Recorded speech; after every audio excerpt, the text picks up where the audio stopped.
Hey guys, welcome to school and college. अभी जो हम चैप्टर पढ़ने वाले हैं उस चैप्टर का नाम है लाइफ प्रोसेस और ये बायोलॉजी का फर्स्ट चैप्टर है क्लास 10th का।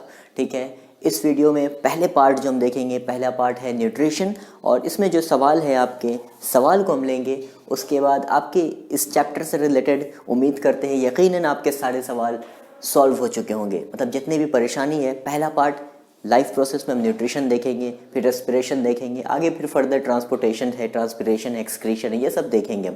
पहले पहले न्यूट्रिशन। न्यूट्रिशन में कई सारा पार्ट है, जैसे कि लाइफ प्रोसेस क्या है। आपको सवाल आता होगा कभी कि लाइफ प्रोसेस है क्या या फिर किसे कहते हैं। और कई बार आप सुनते होंगे ऑटोट्रॉफिक न्यूट्रिशन क्या है, हेटरोट्रॉफिक न्यूट्रिशन क्या है, और ये डाइजेस्टिव सिस्टम क्या है, इसमें कौन कौन से ऑर्गन्स आते हैं और इन ऑर्गन्स के अपने फंक्शन क्या है, क्या काम है, स्मॉल इंटेस्टाइन का क्या काम है, लार्ज इंटेस्टाइन का काम क्या है, बाइल जूस क्या है, बाइल सॉल्ट क्या है, पेप्सिन क्या है, ठीक है, ट्रिप्सिन क्या है, ये सब कुछ आप देखेंगे। इसमें पैनक्रियाज क्या है, ठीक है, लाइपेज क्या है, और जो हम खाना खाते हैं हम सुनते हैं उसमें बहुत सारे बहुत सारे न्यूट्रिएंट्स होते हैं उसमें, जैसे कि जो एनर्जी गिविंग न्यूट्रिएंट्स हैं, फैट होते हैं, कार्बोहाइड्रेट होते हैं और साथ साथ में प्रोटीन होते हैं। उनका डाइजेशन कैसे होता है और वो आगे जाके किस चीज़ में तब्दील हो जाते हैं, किस चीज़ में चेंज हो जाते हैं, उनसे आपको फ़ायदा कैसे होता है। तो फर्स्ट पार्ट न्यूट्रिशन शुरू करते हैं और उम्मीद करते हैं कि आपके सारे सवाल ख़त्म हो चुके होंगे न्यूट्रिशन पार्ट तक। अगर फिर भी प्रॉब्लम हो आप बिल्कुल कमेंट सेक्शन में सवाल करें, यकीनन आपका जवाब दिया जाएगा। तो चलिए शुरू करते हैं nutrition part. Thank you so much.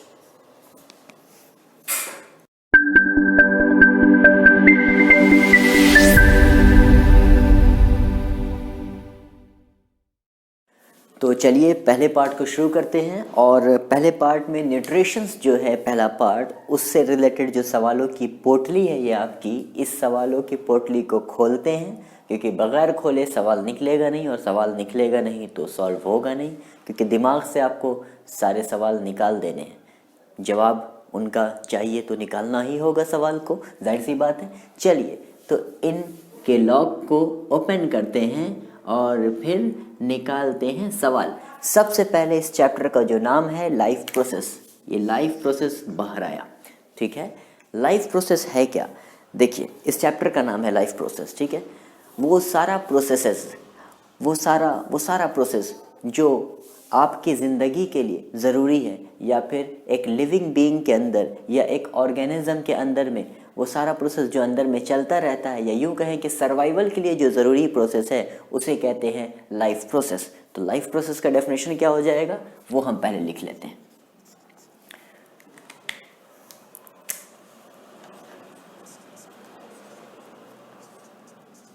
Life processes, all the biological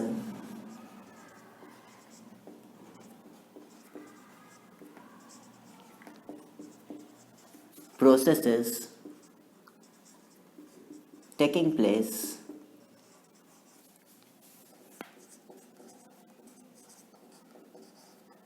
inside our body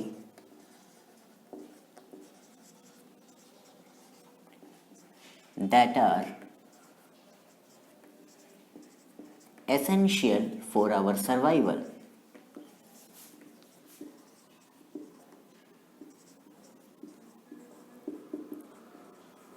clear? वो सारा प्रोसेसेस जो हमारे सर्वाइवल के लिए, हमारी ज़िंदगी के लिए, हमारी वजूद के लिए, हम जिंदा रहे इसके लिए ज़रूरी है जो प्रोसेस, उन सारे प्रोसेस को कहते हैं लाइफ प्रोसेसेस। तो इसमें जो लाइफ प्रोसेस आपको पढ़ने हैं इस चैप्टर में वो है न्यूट्रिशन, दूसरा और भी कई सारे लाइफ प्रोसेस हैं लेकिन इसमें आपको पढ़ने हैं 4: nutrition, respiration,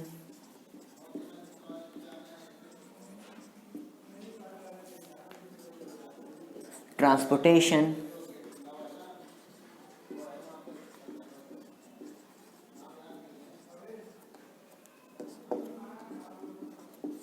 and excretion.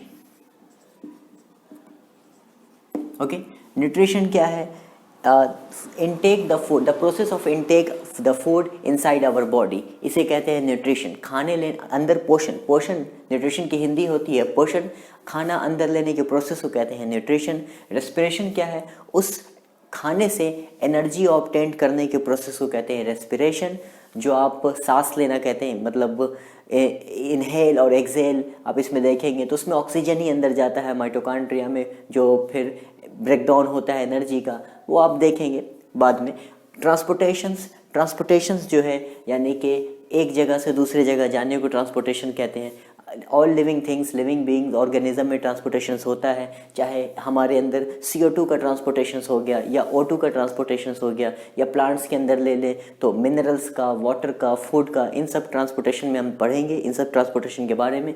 Excretion उसके बाद है चौथा, इसमें हम पढ़ेंगे जो वेस्ट हमारे अंदर बॉडी के बनती है उसे निकालना, उसे बॉडी से निकालना बहुत ज़रूरी है। तो एक्सक्रीशन वो प्रोसेस है जिसमें हम बॉडी से वेस्ट को निकाल देते हैं। तो पहला प्रोसेस जो है वो है न्यूट्रिशन। न्यूट्रिशन क्या है?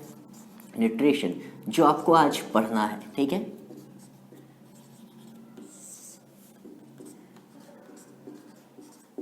The process of intake food inside our body, ठीक है। खाना बॉडी के अंदर लेने के प्रोसेस को कहते हैं न्यूट्रिशन। अब न्यूट्रिशन भी दो तरह का होता है, ऑटोट्रॉफिक न्यूट्रिशन और हेटरोट्रॉफिक न्यूट्रिशन, ठीक है। ऑटोट्रॉफिक न्यूट्रिशन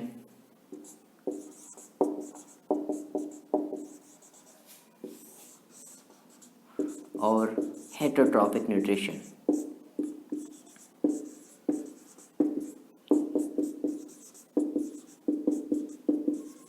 ठीक है, देखिए ऑटो का मतलब होता है सेल्फ, खुद से, ठीक है, और सिंथेसाइज का, और ट्रॉफिक का मतलब है सिंथेसाइज, फूड सिंथेसाइज, ठीक है। ऑटो का मतलब है सेल्फ और सिंथेसाइज का और ट्रॉफिक का मतलब है फूड सिंथेसाइज, फूड सिंथेसाइजिंग, ठीक है।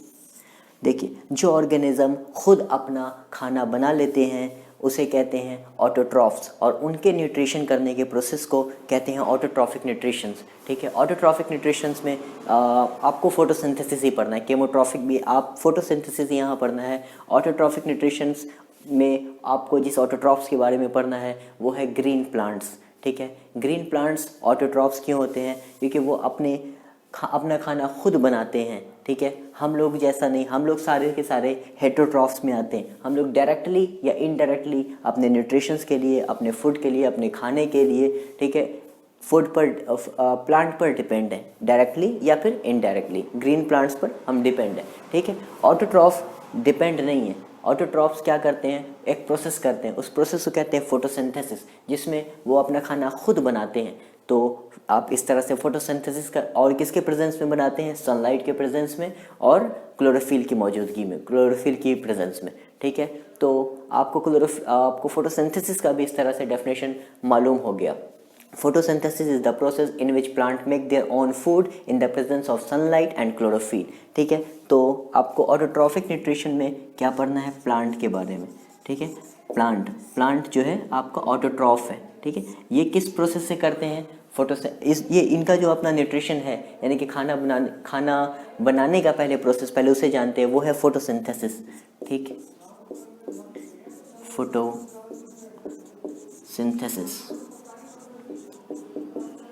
फोटोसिंथेसिस इसमें थोड़ा लिखने में टाइम लग रहा है, ये टाइम कंज्यूमिंग हो जाएगा, वीडियो लंबी हो जाएगी, इस वजह से मैं कोशिश करूँगा कि पहले लिख लूँ फिर आपको डिफाइन कर दूँ, राइट? ओके, तो आप देख लें, यहाँ हमने डेफिनेशन लिख दिया है फोटोसिंथेसिस का। और ये फोटोसिंथेसिस है क्या? एक प्रोसेस है, न्यूट्रिशन का प्रोसेस है। अब न्यूट्रिशन किसका? ऑटोट्रॉफ्स के न्यूट्रिशंस का। ये ऑटोट्रॉफिक न्यूट्रिशन प्रोसेस है जिसमें ग्रीन प्लांट्स, जी हाँ ग्रीन प्लांट्स जिसके पास क्लोरोफिल होता है, उनके प्रोसेस है अब न्यूट्रिशन का। इसमें होता क्या है? इसमें ग्रीन प्लांट्स अपने खाना बनाते हैं, ठीक है। अब क्या है, कैसे होता है? देखिए इसमें क्या होता है कि वाटर का इस्तेमाल वो करते हैं, पानी का, ठीक है। अपने रूट से, अपने जड़ से पानी को एब्जॉर्ब करते हैं और कार्बन डाइऑक्साइड वो स्टोमेटा की मदद से लेते हैं, ठीक है। अब ये जो है simple inorganic chemical like H2O और CO2 यानी कि वाटर और कार्बन डाइऑक्साइड इनटू अब किस चीज़ में चेंज कर देते हैं, ये कॉम्प्लेक्स ऑर्गेनिक फूड C6H12O6 में, ठीक है, शुगर में चेंज कर देते हैं in the presence of sunlight and chlorophyll. ठीक है, ये आपका फोटोसिंथेसिस का प्रोसेस था, ये डेफिनेशंस है, तो समझ गए आप। इसमें क्या करते हैं प्लांट्स, H2O लेते हैं और कार्बन डाइऑक्साइड लेते हैं और इसको चेंज कर देते हैं किस चीज़ में, ग्लूकोज में। ठीक है, देखिए आप, या हम लिख सकते हैं CO2 प्लस H2O, प्लांट जो है क्या बनाते हैं, C6H12O6 ग्लूकोज। ठीक है, और बाई प्रोडक्ट में क्या है, O2 ऑक्सीजन। ठीक है, जो हम इनहेल करते हैं, जो हम लेते हैं, किसके प्रेजेंस में बनाते हैं, सनलाइट और क्लोरोफिल। ये एरो के ऊपर नीचे आप लिख दीजिए, सनलाइट और क्लोरोफिल। ये वैसे अनबैलेंस्ड रिएक्शन है। ठीक है, CO2 H2O C6H12O6 plus O2, clear. अब देखिए आगे बढ़ते हैं, आगे बढ़ने से पहले थोड़ी जगह कम है तो इस सवालों की पोटली को मिटा देते हैं। ठीक है, वैसे मुझे याद है क्या क्या सवाल है इसके अंदर में। जैसे लाइफ प्रोसेस था हमने डील कर लिया, न्यूट्रिशन हमें मालूम हो गया, फोटोसिंथेसिस भी क्लियर है, आगे ऑटोट्रॉफिक न्यूट्रिशन, हेटरोट्रॉफिक ये तो मालूम हो गया। तो इतने सवाल आपके पहले ही कम हो गए, जगह तो बन गया। तो इसी तरह पूरी जगह एक साथ बना लेते हैं। सवाल मुझे मालूम है, वो मैं गायब कर दूंगा आपका सवाल आपके दिमाग से, मतलब निकल जाएगा सब। ठीक है, मतलब गायब करने का मतलब आपको सॉल्यूशन आ जाएगा उसका। ठीक है, मतलब मालूम हो जाएगा आंसर।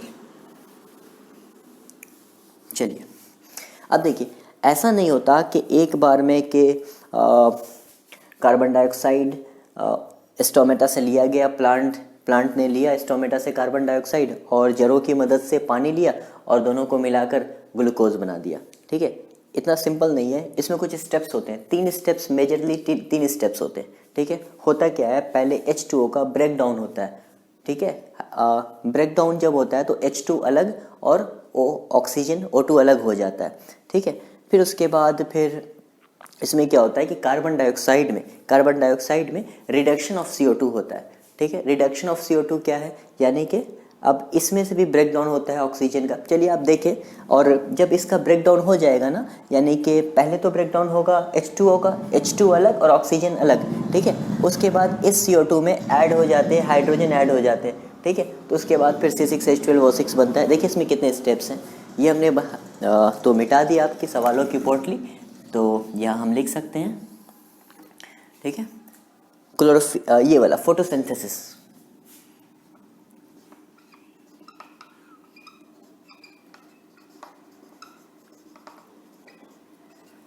photosynthesis involves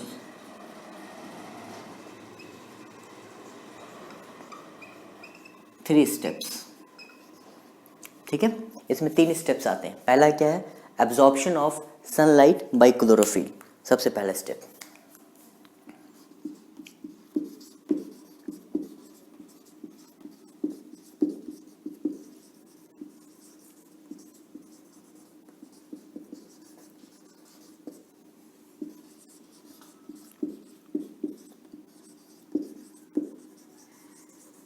फिर क्या है, फिर हाइड्रोलाइसिस होता है। ठीक है, फिर क्या है, देखिए conversion of light energy into chemical energy.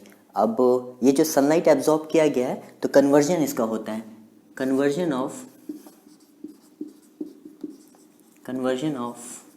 Light energy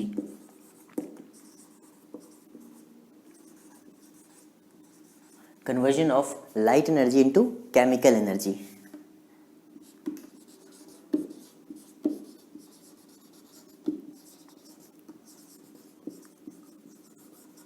तो इसका क्या मतलब है, conversion of light energy into chemical energy, इसका मतलब है हाइड्रोलाइसिस ऑफ वाटर। ठीक है, ब्रेक डाउन हुआ है एंड हाइड्रोलाइसिस ऑफ वाटर। ठीक है, ये हुआ है conversion of light energy into chemical energy. जो लाइट लिया गया है उसका इस्तेमाल क्या किया गया, पानी को ब्रेक डाउन करने में, हाइड्रोलाइसिस करने में। ठीक है, अब क्या होगा, reduction of CO2, third steps जो है वो है रिडक्शन ऑफ CO2। ठीक है, रिडक्शन ऑफ CO2 का क्या मतलब है, या देखिए आपने ऑक्सीडेशन रिडक्शन अभी पढ़ा होगा, नहीं पढ़ा है तो नेक्स्ट दूसरे चैप्टर में आप पढ़ेंगे। ऑक्सीडेशन क्या होता है, एडिशन ऑफ ऑक्सीजन को कहते हैं ऑक्सीडेशन, या रिडक्शन ऑफ हाइड्रोजन को भी कहते हैं ऑक्सीडेशन। इसी तरह रिडक्शन क्या होता है, रिमूवल ऑफ ऑक्सीजन और एडिशन ऑफ हाइड्रोजन को कहते हैं रिडक्शन। तो फिलहाल यहाँ जो हो रहा है रिडक्शन ऑफ CO2, इसका मतलब क्या है, इसमें हाइड्रोजन ऐड हो रहा है। ठीक है, वो रिडक्शन ऑफ CO2 है। तो यहाँ होता है क्या है, CO2 प्लस H2O। ठीक है, उसके बाद फिर C6H12O6 बनता है, C6H12O6। ठीक है, ये 3 स्टेप में आपका फोटोसिंथेसिस कंप्लीट होता है। ये इंपॉर्टेंट है, सब कुछ जो भी लिखाया जा रहा है वो इंपॉर्टेंट है। ठीक है, तो ऑटोट्रॉफिक न्यूट्रिशन हो गया कंप्लीट। अभी हम बात करेंगे हेटरोट्रॉफिक न्यूट्रिशंस की। ठीक है, काफ़ी आसान है, तो अगर कुछ आपको नोट डाउन करना है तो वीडियो पॉज करके नोट डाउन कर लीजिए। हेटरोट्रॉफिक न्यूट्रिशन हम शुरू करते हैं। ओके, तो चलिए, ऑटोट्रॉफिक न्यूट्रिशंस हमने देख लिया था, अभी हेटरोट्रॉफिक न्यूट्रिशंस देखेंगे। हेटरोट्रॉफिक न्यूट्रिशंस देखने से पहले, समझने से पहले हमें जानने की ये ज़रूरत है कि हेटरोट्रॉफ्स है क्या। लिविंग ऑर्गेनिज्म जो डायरेक्टली या इनडायरेक्टली डिपेंड हो ऑटोट्रॉफ्स पर, ग्रीन प्लांट्स पर, उसे कहते हैं हेटरोट्रॉफ्स। यानी कि मोस्टली सारे एनिमल्स जिनके पास क्लोरोफिल नहीं है, या हम लोग खुद भी, हम लोग ह्यूमन बींग्स सब के सब हेटरोट्रॉफ्स में आते हैं, क्योंकि हम जो है अपने खाने के लिए डिपेंड होते हैं, हम अपना खाना खुद नहीं बनाते। अब ये मत सोचने लगना कि मम्मी किचन में खाना बनाती हैं तो मम्मी मदद तो लेती हैं, किसी न किसी चीज़ के हेल्प से खाना बनाती हैं। वीट चाहिए, राइस चाहिए, या फिर कोई सब्ज़ी चाहिए, तो डायरेक्टली या इनडायरेक्टली हम डिपेंड हैं प्लांट्स पर, राइट। तो हम हेटरोट्रॉफ्स हुए। ठीक है, और हमारे ज़रिए किया हुआ जो न्यूट्रिशंस होगा वो हेटरोट्रॉफिक न्यूट्रिशंस है। और न्यूट्रिशंस क्या है, इनटेक ऑफ फूड। अब ह्यूमन में आपको पढ़ना है अभी यहाँ पर हेटरोट्रॉफिक न्यूट्रिशंस। तो हेटरोट्रॉफिक न्यूट्रिशंस में आपका जो नेक्स्ट टॉपिक है डाइजेशंस है। ठीक है, डाइजेशंस इन ह्यूमन बींग्स। ठीक, अब इंजेशन, डाइजेशन एंड लास्ट में एजेशन। खाना लेने को इंजेशन कहते हैं, अंदर खाने को डाइजेस्ट करने को, डाइजेस्ट क्या है वो भी बात करेंगे अभी हम, उसे डाइजेशन प्रोसेस कहते हैं। और उसके बाद खाना जो वेस्ट प्रोडक्ट है उसको निकालने को एजेशन कहते हैं। देखिए, डाइजेशन का मतलब सिर्फ ये नहीं होता कि खाना से जो भी हमने फूड लिया है, खाने से एनर्जी को ऑब्टेन करना, ये सही है, लेकिन ऐसे एक बार में डायरेक्ट नहीं होता कि आपने खाना खाया और आपको एनर्जी मिल गई। ठीक है, तो ये एक प्रोसेस हो गया डाइजेशन।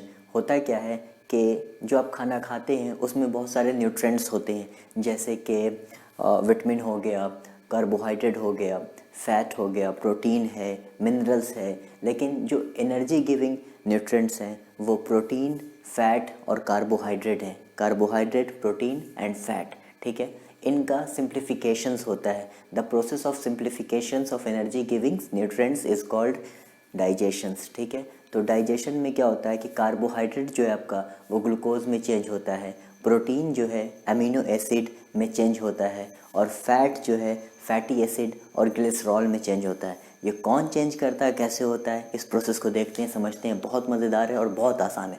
देखिए, हेटरोट्रॉफिक न्यूट्रिशंस में जो आपको पढ़ना है वो है ये ह्यूमन एलिमेंट्री कैनाल। ठीक है, या फिर इसे कहते हैं human digestive system, right, human digestive system. ठीक, अब ह्यूमन डाइजेस्टिव सिस्टम में, सिस्टम्स के अंदर आपको मालूम है कि बहुत सारे सेल से टिश्यू बनता है, और बहुत सारे एक तरह के टिश्यू से ऑर्गन्स बनते हैं। बहुत सारे ऑर्गन्स एक साथ मिल जाएं और एक ही फंक्शन कर रहे हैं तो वो पूरा का पूरा एक ऑर्गन सिस्टम बनता है। तो ये भी एक ऑर्गन सिस्टम है जिसे डाइजेस्टिव सिस्टम कहते हैं। इसमें बहुत सारे ऑर्गन्स इन्वॉल्व हैं इस काम को करने के लिए। जैसे डाइजेस्टिव सिस्टम में डाइजेशन के प्रोसेस में जो भी ऑर्गन इन्वॉल्व होगा वो सब आ जाएगा आपका किस में, डाइजेस्टिव सिस्टम में। तो डाइजेस्टिव सिस्टम में पहला आपका बकल कैविटी है, इसोफिगस है जिसे फूड पाइप भी कहते हैं, स्टमक है, उसके बाद फिर पैनक्रियाज, लिवर है, स्मॉल इंटेस्टाइन, लार्ज इंटेस्टाइन और एनस है। सबके फंक्शन अभी हम देखेंगे कि क्या किसका फंक्शन है, कैसे क्या होता है।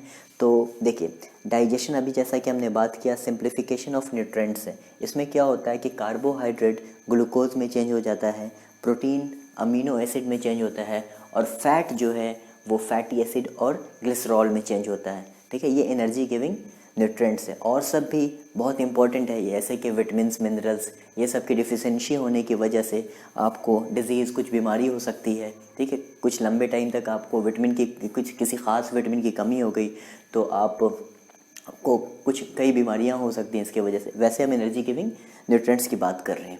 चलिए, आपका जो डाइजेशन शुरू होता है मुंह से ही शुरू हो जाता है। जैसे आप खाना लेते हैं तो आपका ये बकल कैविटी, पूरा जबड़ा जो है बकल कैविटी आता है। बकल कैविटी में क्या है, बकल कैविटी, माउथ इसी को कहा गया है। मुंह के अंदर क्या होते हैं, दांत होते हैं। ठीक है, दांत जो है मेनली 4 टाइप्स के होते हैं। एक फ्रंट वाला जो होता है उसे कहते हैं इंसाइज़र। ठीक है, इंसाइज़र। उसके बाद क्या है, कनाइन है। फिर उसके बाद प्री मोलर, फिर मोलर। ठीक है, काटने के काम आता है ये। उसके बाद ये और ग्राइंड, और फिर मोलर और ज़्यादा ग्राइंड करने के। ठीक है, तो टीथ जो काम करता है आपके खाने का, क्या करता है, ये टीथ मैकेनिकल ब्रेक डाउन करता है। तो ये मैकेनिकल ब्रेक डाउन। ठीक है, तो यहाँ पर खाना आपका ब्रेक हो जाता है, टूट जाता है। ठीक, अब देखिए डाइजेशन जो प्रोसेस है आपके मुंह से ही स्टार्ट हो जाता है। मैकेनिकली ब्रेक डाउन तो हो चुका टीथ की वजह से। ठीक है, और मुंह में एक ग्लैंड है जिसका नाम है स्लाइवरी ग्लैंड। ठीक है, जो सिक्रीट करता है एक जूस जिसका नाम है स्लाइवा। अब इसके अंदर कंटेन होता है एक स्लाइवरी एमाइलेज नाम का एंजाइम। ठीक है, एंजाइम क्या होता है, एंजाइम एक कैटलिस्ट की तरह बिहेव करता है। जैसे केमिस्ट्री में आप कैटलिस्ट देखेंगे तो रिएक्शन के रेट को बढ़ा देना या रिएक्शन के रेट को कम करना, यानी कि रेट में फ़र्क आ जाता है कैटलिस्ट की मौजूदगी की वजह से। तो एंजाइम भी कुछ ऐसा ही काम करता है। एंजाइम की मदद से वो प्रोसेस जल्दी हो जाते हैं और उसके मौजूदगी में, उसके प्रेजेंस में प्रोसेस होते हैं। ठीक है, तो मुंह में आपका एक स्लाइवरी ग्लैंड होता है जो सेक्रेट करता है स्लाइवा जूस। ठीक है, जिसके अंदर क्या कंटेन होता है, स्लाइवरी इमाइलेज। अब ये स्लाइवरी इमाइलेज क्या करता है कि कार्बोहाइड्रेट, यानी कि जो न्यूट्रिएंट्स आपके खाने में मौजूद हैं, कार्बोहाइड्रेट, उसे चेंज कर देता है ग्लूकोज में। तो चलिए, कार्बोहाइड्रेट का सिंप्लीफिकेशन यही हो गया, मुंह में ही डाइजेशन हो गया आपका। किस चीज़ का, कार्बोहाइड्रेट का। किस में कन्वर्जन हो गया, किस में सिंप्लीफिकेशन हो गया, ग्लूकोज में। ठीक है, यहाँ कार्बोहाइड्रेट ख़त्म। एनर्जी गिविंग न्यूट्रिएंट्स की बात कर रहे हैं हम, कार्बोहाइड्रेट की, प्रोटीन की और फैट की। रह गया आपका प्रोटीन और फैट, वो देखते हैं आगे प्रोसेस बढ़ते हैं कौन से ऑर्गन्स में उसका सिंप्लीफिकेशन होता है। देखिए, यहाँ तो हम आगे बढ़े। उसके बाद क्या होता है कि जब ब्रेक डाउन हो जाता है और ग्लूकोज और कार्बोहाइड्रेट ग्लूकोज में जब चेंज हो जाता है, फिर जब ये इसोफिगस से आगे की तरफ आपका फूड बढ़ता है तो ये खुद ब खुद तो नहीं बढ़ता। तो इसोफिगस का ये जो फूड पाइप है ना, ये सिकुड़ता है। ठीक है, कंप्रेस होता है, और कंप्रेस होकर खाना जो है आगे की तरफ बढ़ता है। जैसे खाना आगे बढ़ गया, ये नॉर्मल कंडीशन में पहले फर्दर फिर आ जाता है, वापस फिर से वैसे ही हो जाता है जैसे था। फिर खाना अगर यहाँ पहुँचा तो यहाँ फिर ये सिकुड़ेगा। ठीक है, चिपक जाएगा, फिर ये आगे पहुँचेगा, फिर इसी तरह से वो फिर नॉर्मल हो जाएगा, फिर खाना इस तरह से नीचे आता है। ठीक है, तो इस प्रोसेस को कहते हैं peristalsis. Food is passed ahead by peristalsis, वो एसोफिगस के चिपकने को। ठीक है, अब देखिए उसके बाद फिर खाना कहाँ आता है, स्टमक में आता है। स्टमक में एक इनर लाइनिंग में एक ग्लैंड है, स्टमक के इनर लाइनिंग में एक ग्लैंड है जिसे कहते हैं गैस्ट्रिक ग्लैंड। ठीक है, ये क्या सिक्रेट करता है, गैस्ट्रिक जूसेस सिक्रेट करता है। ठीक है, अब ग्लैंड का क्या काम होता है, या तो हार्मोन या फिर जूस या एंजाइम सिक्रेट करना। ठीक, अब देखिए जो गैस्ट्रिक जूस सिक्रेट करता है वो कौन सा होता है, पहला HCl, दूसरा पेप्सिन और फिर थर्ड वन म्यूकस।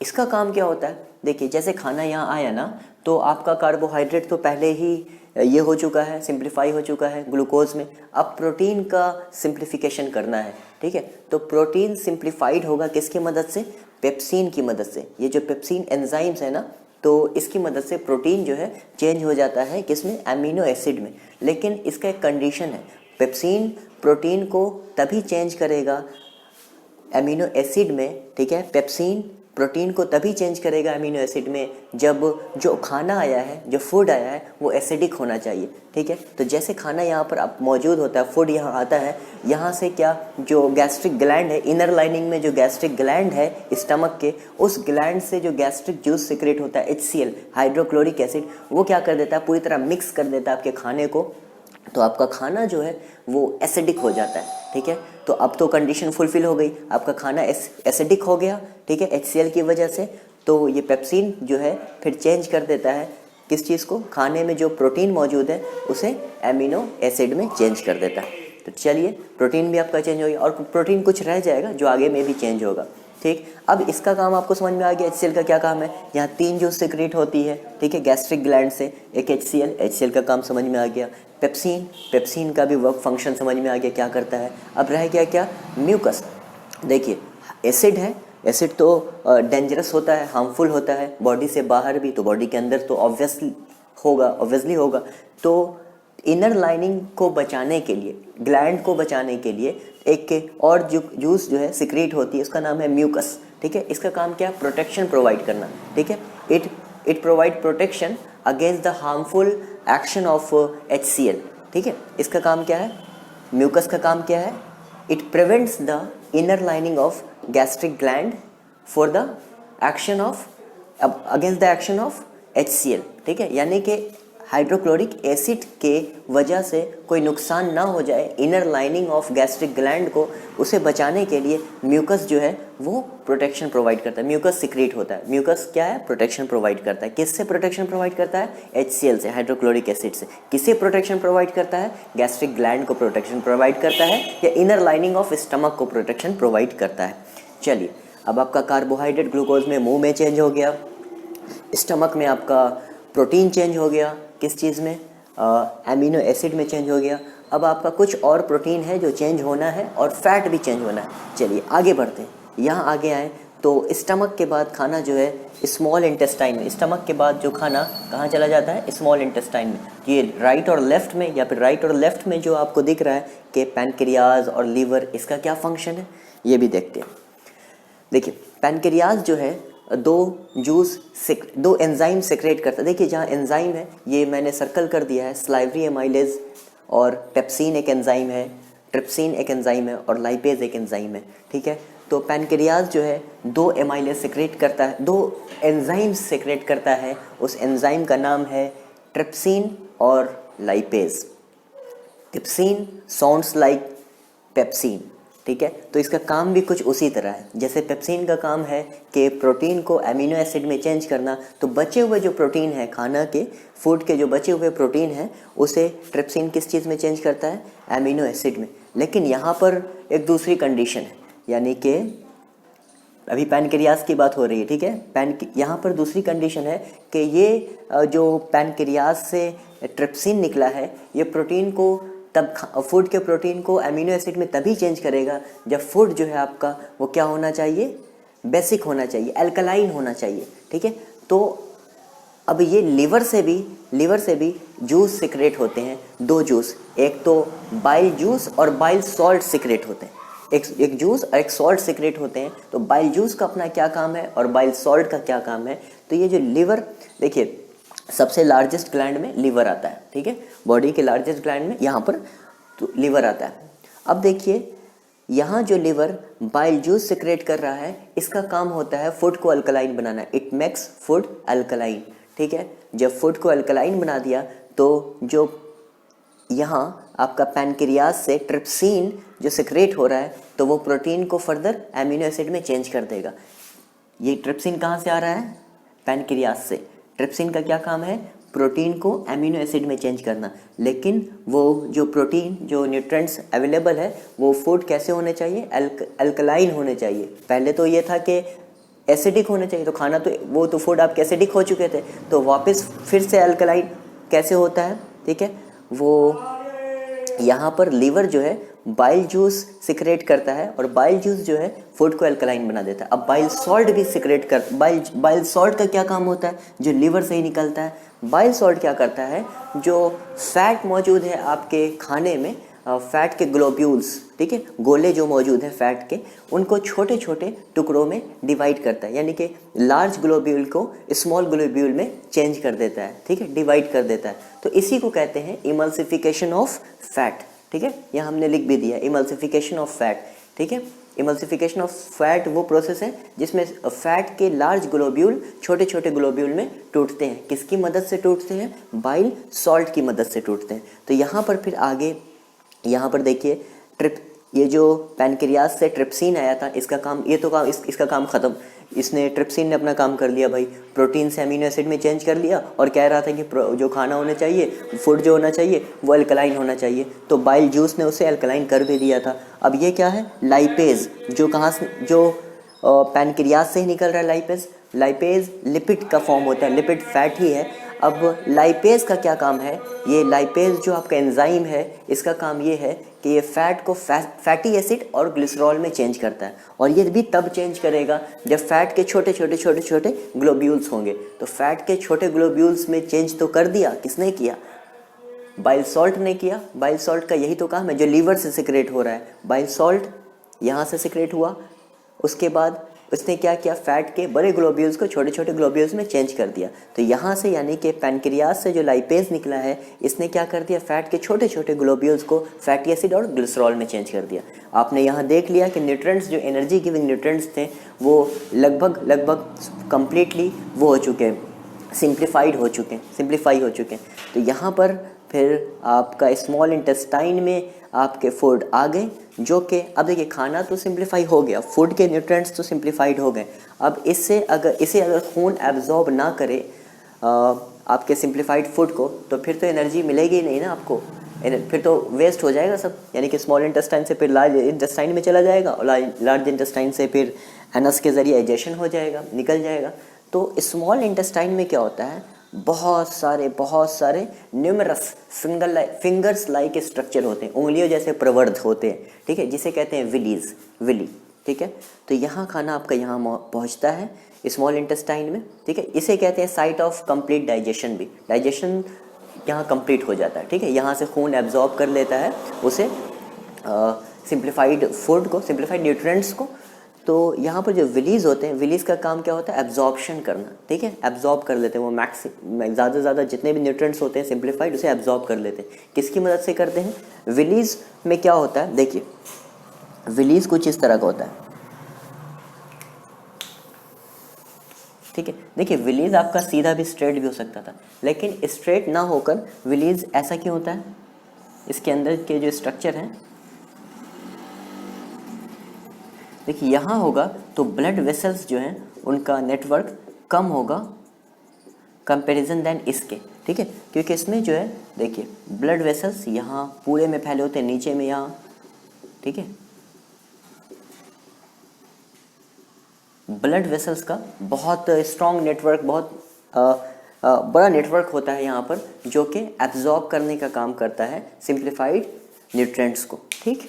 तो यहाँ पर आपका स्मॉल इंटेस्टाइन में ब्लड के द्वारा ब्लड के ज़रिए एब्जॉर्ब कर लिया जाता है सिंप्लीफाइड न्यूट्रिएंट्स को, ठीक है। उसके बाद फिर खून जो है फिर ले जाता है उसे। आप फर्दर देखेंगे रेस्पिरेशन प्रोसेस में कि खून जो है फिर उसे ब्लड के सेल्स जो है उसे फिर ले गए और करियर का ले जाने का काम कौन करता है? फिर आप देखेंगे उसे रेस्पिरेशन में देखेंगे कि सेल के माइटोकॉन्ड्रिया में ब्रेक डाउन फिर होता है, वहाँ ऑक्सीजन फिर आता है। चलिए यहाँ आप काम देखेंगे, यहाँ आपको ये है कि स्मॉल इंटेस्टाइन के बाद यानी कि आपका फूड के ज़रिए एब्जॉर्ब कर लिया गया, ब्लड के ज़रिए एब्जॉर्ब कर लिया गया न्यूट्रिएंट्स को।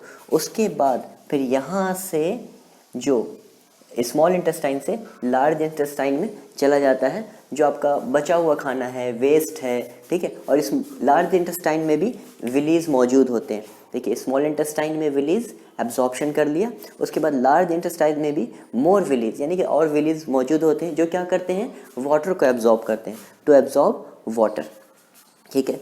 उसके बाद फिर यहाँ स्मॉल इंटेस्टाइन से ये लार्ज इंटेस्टाइन में, और लार्ज इंटेस्टाइन से फिर ये एनस के ज़रिए एजेशन बाहर निकल जाते हैं, यानी कि वेस्ट हम निकाल देते हैं अपनी बॉडी से, ठीक है।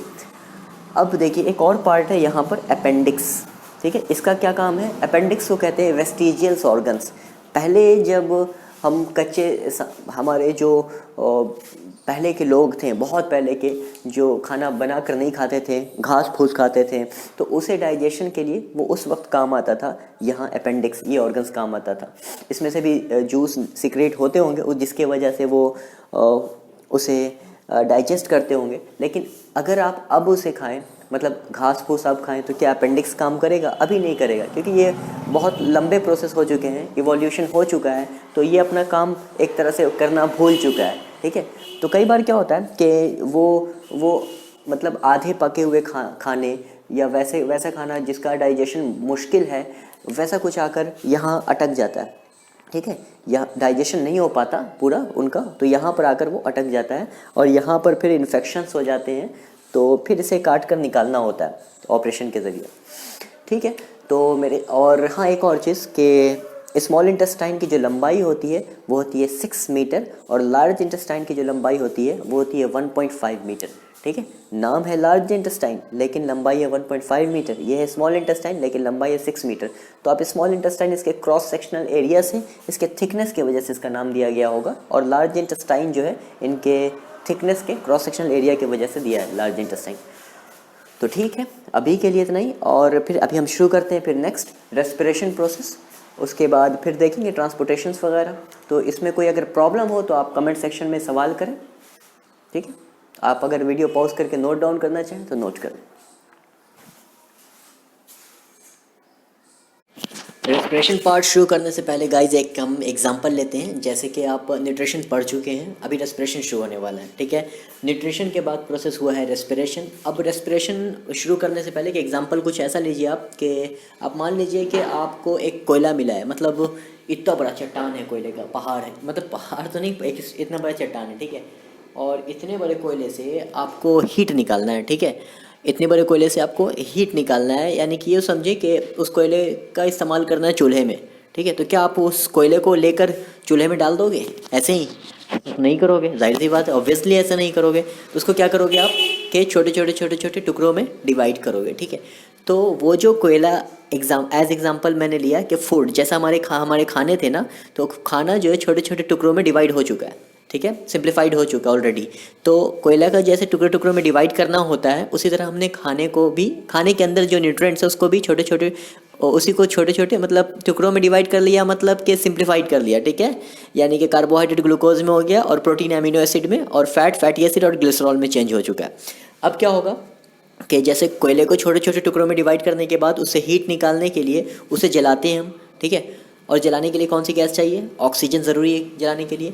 तो हमें हमारा जो ग्लूकोज जो बदल कर आया है कार्बोहाइड्रेट से, ग्लूकोज का भी ब्रेकडाउन होने के लिए, केमिकल रिएक्शन होने के लिए, यानी कि उससे एनर्जी निकल सके, जैसे कोयले से एनर्जी निकलती है, तो ऑक्सीजन ज़रूरत है, ऑक्सीजन की ज़रूरी है, ठीक है, ऑक्सीजन ज़रूरी है, ठीक है, ओके राइट। तो यहाँ पर क्या करेंगे अब कि आपका जो ऑक्सीजन है, आप देखेंगे रेस्पिरेशन प्रोसेस में ब्लड में जो मौजूद हीमोग्लोबिन है वो ऑक्सीजन को लेकर जाएगा सेल के माइटोकॉन्ड्रिया में, और वहाँ पर देगा इसे ऑक्सीजन को। उसके बाद फिर रिएक्शन होगा। आप देखें रेस्पिरेशन जो भी आपका जो आगे टॉपिक है वो अब शुरू होता है, ओके। चलिए अब शुरू करते हैं रेस्पिरेशन पार्ट।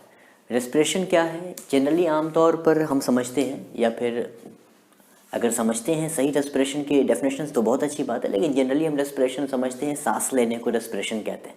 सांस लेना रेस्पिरेशन सिर्फ नहीं है, सांस लेना एक पार्ट है रेस्पिरेशन का, ठीक है।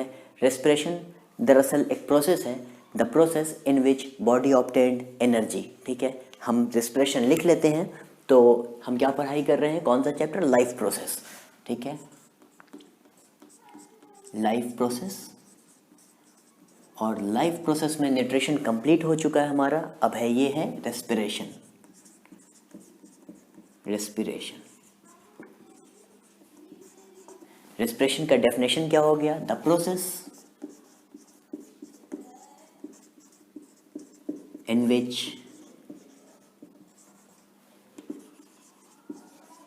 Body obtain energy. वो प्रोसेस जिसमें बॉडी जो है एनर्जी ऑब्टेन करती है उसे कहते हैं रेस्पिरेशन।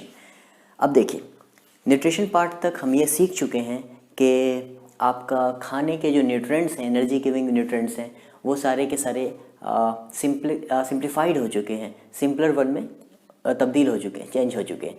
एक तो हमने देखा कार्बोहाइड्रेट चेंज हो गया, किस चीज़ में चेंज हुआ था कार्बोहाइड्रेट? ग्लूकोज में, और प्रोटीन एमिनो एसिड में चेंज हुआ था, और फैटी एसिड और ग्लिसरॉल में चेंज हुआ था। तो जो आपका अब लास्ट आपका जो कंप्लीट साइट ऑफ डाइजेशन था वो था आपका स्मॉल इंटेस्टाइन। स्मॉल इंटेस्टाइन में आपका एब्जॉर्प्शन हुआ था विली के द्वारा, यानी कि मान लीजिए आपका फूड जो है सिंपलर वन में टूट गया, ठीक है, फूड डाइजेस्ट हो चुका, सिंप्लीफाई हो गया फूड, जो भी कार्बोहाइड्रेट था ग्लूकोज में चेंज हो गया। तो अगर उसे खून ब्लड आपके ब्लड वेसल्स एब्जॉर्ब करे ही ना और वेस्ट में अगर वो निकल जाए तो फिर तो कोई फ़ायदा होगा नहीं खाने का। तो खून एब्जॉर्ब कर लेती है उसे, स्मॉल इंटेस्टाइन में एब्जॉर्प्शन कंप्लीट हो जाता है। और एब्जॉर्प्शन कंप्लीट होने के बाद ये खून उसे लेकर जाती कहाँ है, खून उसे लेकर जाता कहाँ है, ठीक है। अब होता क्या है कि ब्लड सेल्स जो है, ब्लड सेल में माइटोकॉन्ड्रिया होता है, माइटोकॉन्ड्रिया को पावर हाउस कहते हैं। वहाँ C6H12O6 जाता है और फिर वहाँ ऑक्सीजन की मदद से उसका ब्रेक डाउन होता है, C6H12O6 का, यानी कि ग्लूकोज का ब्रेक डाउन में फिर आपको कार्बन डाइऑक्साइड मिलता है, जो कि रिलीज़ हो जाता है एक्सेलेशन के दौरान, बाहर निकल जाता है और फिर एनर्जी भी मिलती है। चलिए देखते हैं इसको। देखिए इसको एक एग्जाम्पल के तौर पर लीजिए। एग्जाम्पल देने से पहले एक चीज़ बता देता हूँ, जैसे कि रेस्पिरेशन है। रेस्पिरेशन दो तरह का होता है, जैसे कि एक हो गया एक्सटर्नल रेस्पिरेशन, एक हुआ इंटरनल रेस्पिरेशन, ठीक है। रेस्पिरेशन एक होगा एक्सटर्नल, एक होगा internal. External out of body, ठीक है, आउट ऑफ सेल। और इंटरनल क्या होगा, आउट ऑफ बॉडी नहीं, आउट ऑफ सेल कह सकते हैं, ज़्यादा बेहतर नहीं, यही बेहतर है, आउट ऑफ सेल, ठीक है। और इंटरनल क्या होता है, इन द सेल। और इसी को क्या कहते हैं, सेल्यूलर रेस्पिरेशन।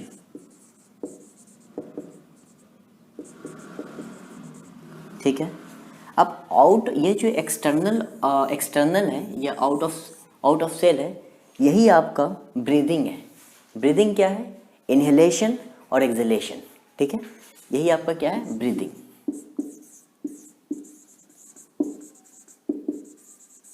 ब्रीदिंग में क्या होता है, इनहेलेशन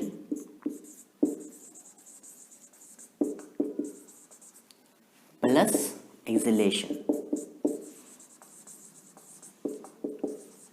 इसकी बात करेंगे हम। ये डायग्राम जो हमने ड्रॉ किया है, ये आपका क्या है, रेस्पिरेटरी सिस्टम है, ठीक है। इसमें जो रेस्पिरेटरी ऑर्गन्स हैं इनकी बात करेंगे। पहले बात कर लेते हैं रेस्पिरेशन की। रेस्पिरेशन में देखा external respiration, internal respiration. External respiration है out of cell, internal respiration है इन द सेल या सेलुलर रेस्पिरेशन कहते हैं इसे, ठीक है। आउट ऑफ सेल यानी कि जो रेस्पिरेशन है उसी को कहते हैं ब्रीदिंग। ब्रीदिंग मतलब एक्सहेलेशन, इनहेलेशन और एक्सहेलेशन।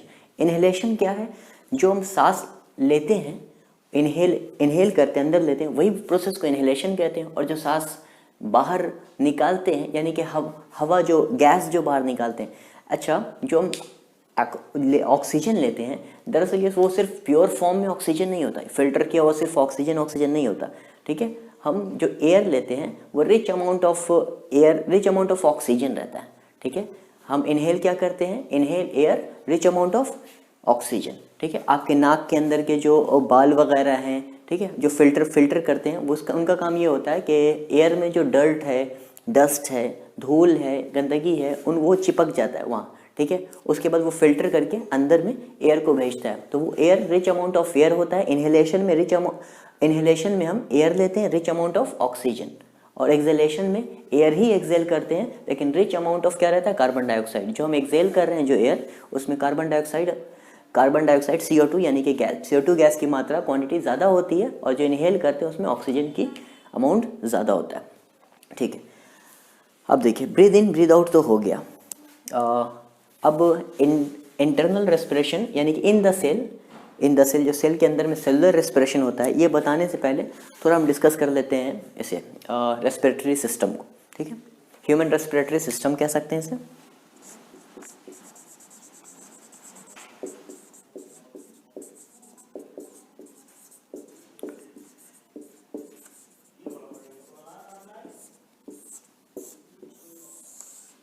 ह्यूमन रेस्पिरेटरी सिस्टम, ठीक है। अब देखिए ह्यूमन रेस्पिरेटरी सिस्टम में कौन कौन से ठीक है। रेस्पिरेटरी ऑर्गन्स, रेस्पिरेटरी सिस्टम में सबसे पहला ऑर्गन्स जो है नेजल पैसेज, ये इन्वॉल्व है। इससे नाक, इससे आप सांस से इसे हवा लेते हैं, आप एयर लेते हैं जो रिच अमाउंट ऑफ ऑक्सीजन होता है जिसमें। उसके बाद फिर यहाँ से फिर फ्रेनिक्स में जाता है, ठीक है, जिसे थ्रोट कहते हैं, गला कहते हैं। इसके बाद ये पास करेगा लेरिंग्स में, ठीक है, लेरिंग्स में। और जिस लेरिंग्स को और क्या कहते हैं, यहाँ जो है ना आपका, ये यहाँ से नहीं, लेरिंग्स यहाँ तक है, ठीक है।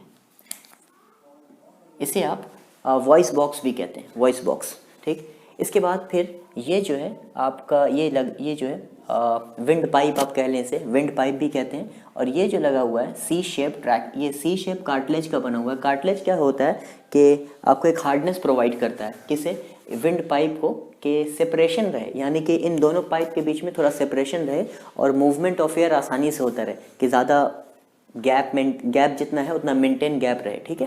तो इसे कहते हैं ट्रैकिया, ठीक है। ठीक, ट्रैकिया है ये, सी शेप्ड कार्टिलेज का बना हुआ है, जो हार्डनेस प्रोवाइड करता है और सेपरेशन गैप में मतलब बरकरार रहे, सेम रहे, ताकि एयर को मूवमेंट में आसानी हो। फिर आगे आते हैं, आगे जो है ये आपका पैसेज, ये डिवाइडेड है 2 ब्रांच में, ठीक है। तो इसे कहते हैं ब्रोंकाई, ब्रोंकाई और ब्रोंकाई, ठीक है। अब ये क्या है, फर्दर सब डिवीजन इसका हुआ है, ठीक है, सब डिवाइड, फिर से डिवाइड हो गया ये। तो जो सब ब्रांचेस बना आगे जाकर, ये इसे कहते हैं ब्रोंक्यूल्स, ये एल है, ठीक है, ब्रोंक्यूल्स। ये सब डिवीजन जो हुआ इनका आगे जाके ये ब्रोंक्यूल्स कहलाया। अब ब्रोंक्यूल्स के भी आगे में आप देखेंगे, ये जो है ये सब छोटे छोटे छोटे छोटे छोटे छोटे, ये जो है इनका नाम है एल्वियोलाई। अब ये एल्वियोलाई क्या है, अब ये जो हमने बनाया है, ये एल्वियोलाई को थोड़ा जूम करके बना दिया कि एल्वियोलाई इसी शेप का रहता है, मतलब लगभग कुछ ऐसा, ठीक है।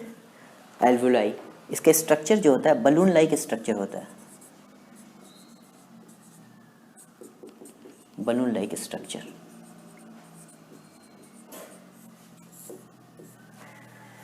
ठीक है। अब देखिए इस इनके ऐसे हो सकता था, ये जैसे हमने देखा था विलेज में कि उनके स्ट्रक्चर जो थे न्यूमरस फिंगर लाइक स्ट्रक्चर थे इसमें, स्मॉल इंटेस्टाइन में, विलेज वगैरह में। तो ये नॉर्मल ऐसे भी हो सकता था, ये ऐसे, इस तरह ना होकर इनका सरफेस एरिया ऐसे, ठीक है। ऐसा क्यों है, जितने ज़्यादा ये कर्व होंगे ना, उतने ज़्यादा ब्लड वेसल्स इसमें आ सकता है, यानी कि ब्लड वेसल्स का सरफेस एरिया बढ़ जाएगा, ठीक है। ब्लड वेसल्स का सरफेस एरिया बहुत ज़्यादा बढ़ जाएगा, यानी कि लार्ज चैनल बन जाएगा ब्लड वेसल्स का। और ब्लड वेसल्स क्या करते हैं, यहाँ पर से ऑक्सीजन को एब्जॉर्ब कर लेते हैं, ऑक्सीजन को ले लेते हैं।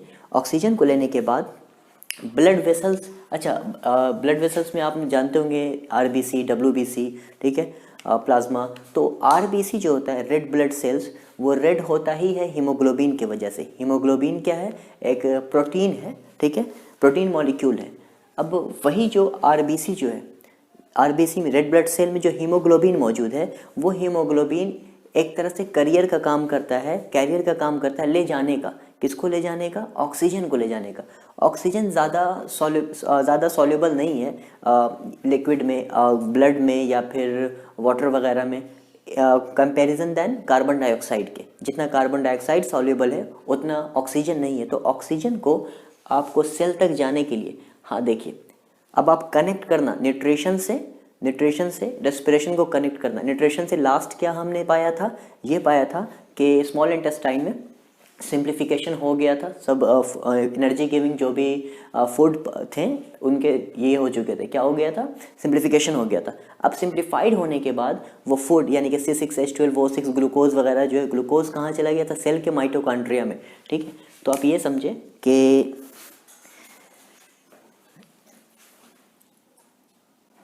ओके, यहाँ बना लेता हूँ,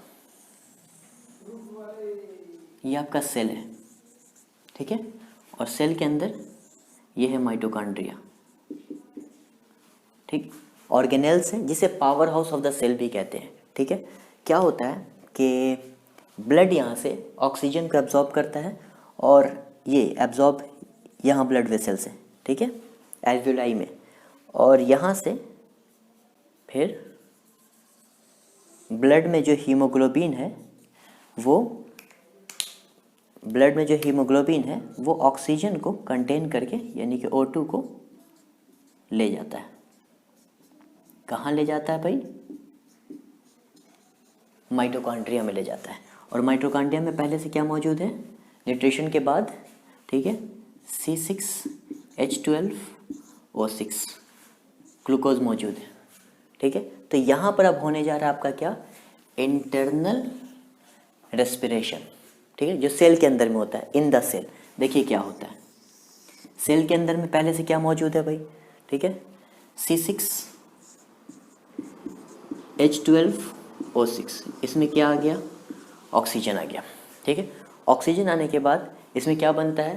प्रोडक्ट में कार्बन डाइऑक्साइड और वाटर, CO2 जब रिएक्शन होता है तो CO2 बनता है, कार्बन डाइऑक्साइड और water H2O plus energy release होती है, जो एनर्जी का इस्तेमाल हम करते हैं, ठीक है।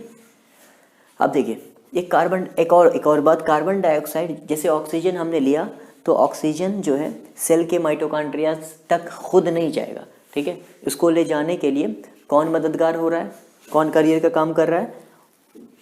हीमोग्लोबिन, जो आरबीसी में मौजूद होता है, ठीक है, वो प्रोटीन मॉलिक्यूल्स है, वो ले जा रहा है ऑक्सीजन को, क्योंकि ऑक्सीजन सॉल्युबल नहीं है ज़्यादा, कार्बन डाइऑक्साइड लेकिन ज़्यादा सॉल्युबल है ऑक्सीजन के मुकाबले में, ऑक्सीजन के कंपैरिजन में। तो वो घुल जाता है ब्लड के साथ और वाटर के साथ, तो वापस वो चला जाता है, ठीक है। जैसे आपने डिफ्यूजन पढ़ा है, higher concentration to lower concentration में जैसे मूवमेंट होता है, इसी प्रोसेस को फॉलो करता हुआ कार्बन डाइऑक्साइड जो है वापस फिर से पहुंच जाता है लंग्स में और वहाँ से फिर रिलीज हो जाता है एक्सहेलेशन के प्रोसेस के ज़रिए, ठीक है। तो यहाँ पर अभी हम देख रहे हैं कि जब हमने इनहेल किया, सांस लिया, तो सांस लेने के बाद सांस आपका फ्रेनिक्स, उसके बाद लेरिंग्स, उसके बाद फिर आता हुआ कहाँ? ब्रोंकाई, ब्रोंकाई फिर सब डिवाइडेड हुआ, ठीक है, ब्रोंक्यूल्स, और ब्रोंक्यूल्स के आगे में क्या है? एल्वुलाई। एल्वुलाई के इस स्ट्रक्चर में यहाँ ब्लड वेन्स है, ब्लड वेन्स ने क्या किया? ऑक्सीजन को लिया, और ब्लड वेन्स में भी कौन ऑक्सीजन को पहुंचा रहा है, कौन ले जाने का काम कर रहा है? हीमोग्लोबिन कर रहा है, ठीक है। हीमोग्लोबिन ले गया बॉडी के सेल के अंदर, और सेल के अंदर माइटोकॉन्ड्रिया में ले गया, माइटोकॉन्ड्रिया जहाँ पहले से क्या मौजूद था? C6H12O6 सेल में ले गया। उसके बाद फिर आपका C6H12O6 के साथ ऑक्सीजन का रिएक्शन हुआ, ऑक्सीजन का जब रिएक्शन हुआ तो फिर क्या बना आपका? CO2 H2O और एनर्जी, ठीक है। इसके बाद देखते हैं, हाँ, तो ऐसा थोड़ी होता कि आपने जैसे अभी खाना खाया और फ़ौरन ही आपको एनर्जी मिल गया, जैसे आप खाना खा रहे हैं आपको एनर्जी मिलती जा रही है। तो ऐसा तो जब हमें एनर्जी मतलब लो फील करें, हम खाना खाएं, फ़ौरन मतलब चार्ज हो जाए। ये मोबाइल वाला इतना जल्दी तो नहीं होता। देखिए होता क्या, जैसे कि आप कोई काम कर रहे हो तो उसमें एनर्जी तो लग रहा है, लेकिन वो एनर्जी पता है क्या? स्टोर बॉडी में जो पहले से एनर्जी स्टोर्ड है ना, वो आपका इस्तेमाल हो रहा है, वो काम में आ रहा है। अभी आप खाना खा रहे हो तो वो जाके पहले खाने का सिंप्लीफिकेशन होएगा, उसके बाद फिर वो सेल में जाएगा, माइटोकॉन्ड्रिया में ग्लूकोज के फॉर्म में आएगा, फिर ब्लड वेसल से हीमोग्लोबिन ऑक्सीजन लेकर आएगा माइटोकॉन्ड्रिया के अंदर में, फिर दोनों का रिएक्शन होगा, यानी कि C6H12O6 का। उसके बाद फिर उनका ब्रेकडाउन होगा, CO2 फिर कार्बन डाइऑक्साइड रिलीज होगा, पानी बाई प्रोडक्ट में बनेगा, फिर एनर्जी भी रिलीज होगी, फिर वो एनर्जी पता है आपके माइटोकॉन्ड्रिया में जाकर स्टोर हो जाती है, फिर जब ज़रूरत होता है तो मिलता है, ठीक है। तो माइटोकॉन्ड्रिया में आपके बहुत सारे ADP मौजूद होते हैं, एडेनोसिन डाइफॉस्फेट, ठीक है, और फ्री फॉस्फोरस भी मौजूद होते हैं, ठीक है। तो होता क्या है, देखिए ADP एडेनोसिन डाइफॉस्फेट और फ्री फॉस्फोरस भी यहाँ जो है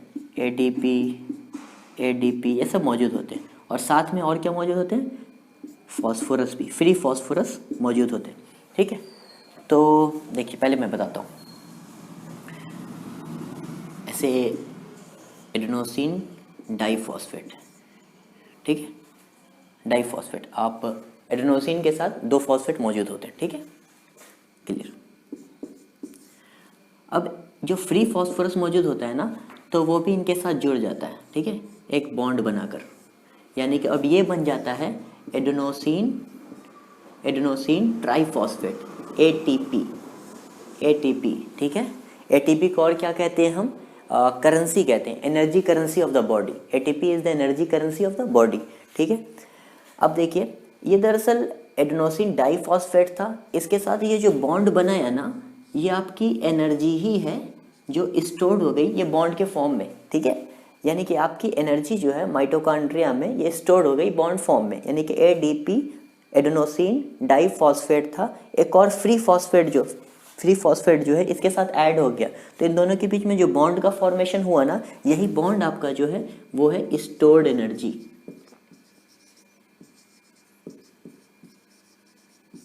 तो हमें फर्दर फिर एनर्जी मिलती कैसे, जैसे हमें ज़रूरत होगी, हमें चाहिए एनर्जी, फिर से हमें कुछ काम करना है, ठीक है, हमें एनर्जी चाहिए, तो आपको एनर्जी कैसे वापस मिलेगी, इसका ब्रेक डाउन हो जाएगा, यानी कि ये बॉन्ड टूट जाएगा, फिर एनर्जी रिलीज हो जाएगी, ठीक है, जो आपकी ज़रूरत है वो फुलफिल हो जाएगी, एनर्जी की रिक्वायरमेंट फुलफिल हो जाएगी। क्लियर? चलिए, तो इतना आप अगर इसमें से कुछ लिखना हो तो आप वीडियो पॉज करके लिख लें, उसके बाद हम कुछ पोर्शन को मिटाते हैं और बात करते हैं। ये सब देखिए एरोबिक रेस्पिरेशन है, ठीक है, यानी कि ऑक्सीजन के प्रेजेंस में रेस्पिरेशन हो रहा है, ऑक्सीजन के प्रेजेंस में ग्लूकोज का ब्रेक डाउन हो रहा है और आपको एनर्जी रिलीज हो रही है। कई सारा यीस्ट में जो होता है वो होता है ऑक्सीजन के एब्सेंस में ब्रेक डाउन होता है और एनर्जी रिलीज होती है। तो ऑक्सीजन के एब्सेंस में जो एनर्जी जब रिलीज हो एनर्जी, तो उसे कहते हैं एनॉर्बिक रेस्पिरेशन, ठीक है। तो इसे कुछ पोर्शन मिटाते हैं, उसके बाद एनॉर्बिक रेस्पिरेशन की बात करते हैं। ओके,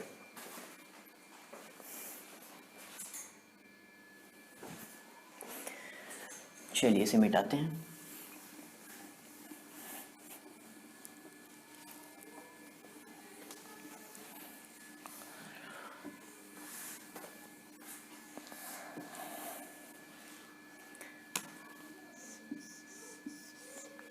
देखिए, एक एनारोबिक रेस्पिरेशन होता है,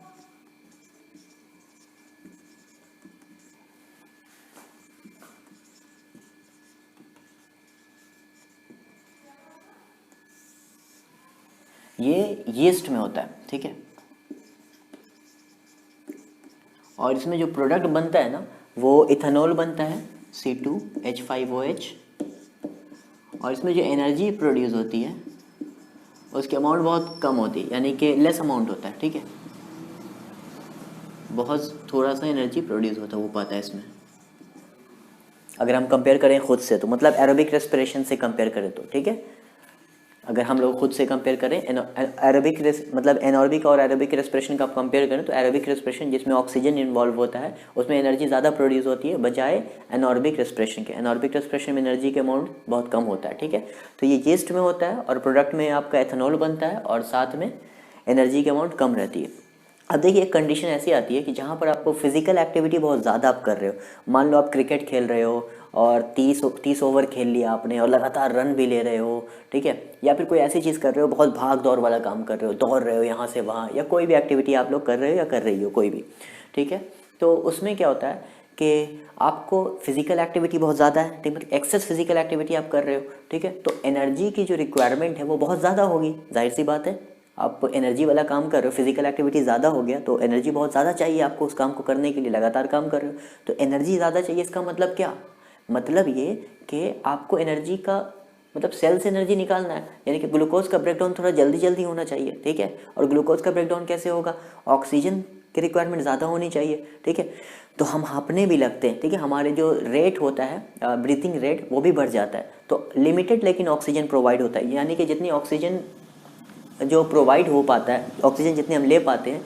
वो फुलफिल नहीं कर पाता रिक्वायरमेंट को, वो रिक्वायरमेंट जो जितनी एनर्जी हमें चाहिए, ठीक है, जितना ब्रेकडाउन होना चाहिए ग्लूकोज का, ठीक है, तो लिमिटेड प्रेजेंस ऑफ ऑक्सीजन की वजह से क्या होता है कि हम लैक्टिक एसिड प्रोड्यूस हो जाता है हमारी बॉडी में, और वही लैक्टिक एसिड की वजह से क्या होता है, क्रैम्प बन जाता है, और क्रैम्प क्या है, क्रैम्प जो कॉन्ट्रैक्शन हो जाता है ना मसल्स में, उसी को क्रैम्प कहते हैं, ठीक है। तो क्या हमने देखा, एक्सेस फिजिकल एक्टिविटी जब हम करते हैं तो क्या होता है कि लिमिटेड ऑक्सीजन जो है, लिमिटेड ऑक्सीजन उस वक्त हमें मिलता है, ठीक है, जब लिमिटेड ऑक्सीजन मिलता है तो यहाँ पर हमें प्रोडक्ट में क्या बन जाता है भाई, लैक्टिक एसिड, और लैक्टिक एसिड की वजह से ही क्रैम्प हमारे मसल्स में हो जाता है, ठीक है, यानी कि कॉन्ट्रैक्शन हो जाता है इनवॉलेंट्री मसल्स में, ठीक है। ओके, तो अब हम देख चुके हैं, ठीक है। एक बार इसे गो थ्रू कर लेते हैं इस डायग्राम को। नेजल पैसेज था, फ्रेनिक्स था, लेरिंग्स था, उसके बाद फिर ये है ब्रोंकाई, फिर ब्रोंक्योल्स जो कि अब मिट चुका, अब फिर एल्वियोलाई, उसके बाद फिर डायफ्राम। डायफ्राम क्या होता है कि डायफ्राम ही रिस्पॉन्सिबल होता है, जैसे कि आप सांस लेते हो तो चेस्ट अप, मतलब आपका वॉल्यूम जो है इसका चेस्ट लंग्स की वॉल्यूम जो है वो बढ़ जाती है। ये लंग्स है, ठीक है, ये और ये,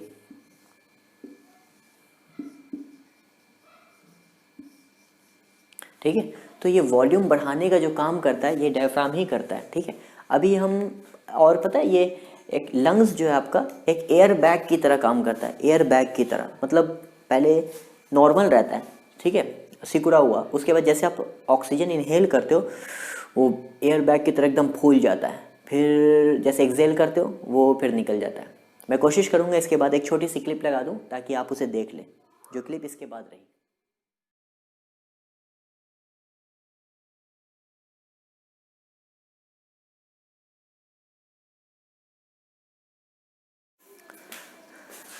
चलिए अब बात कर लेते हैं रेस्पिरेशन इन प्लांट्स की, ठीक है। हमें प्लांट्स और ह्यूमन का ही पढ़ना था, ठीक है। ह्यूमन के बारे में देख चुके हैं, ह्यूमन बॉडी का। रेस्पिरेशन इन प्लांट्स जो है, चलिए वो भी देख लेते हैं।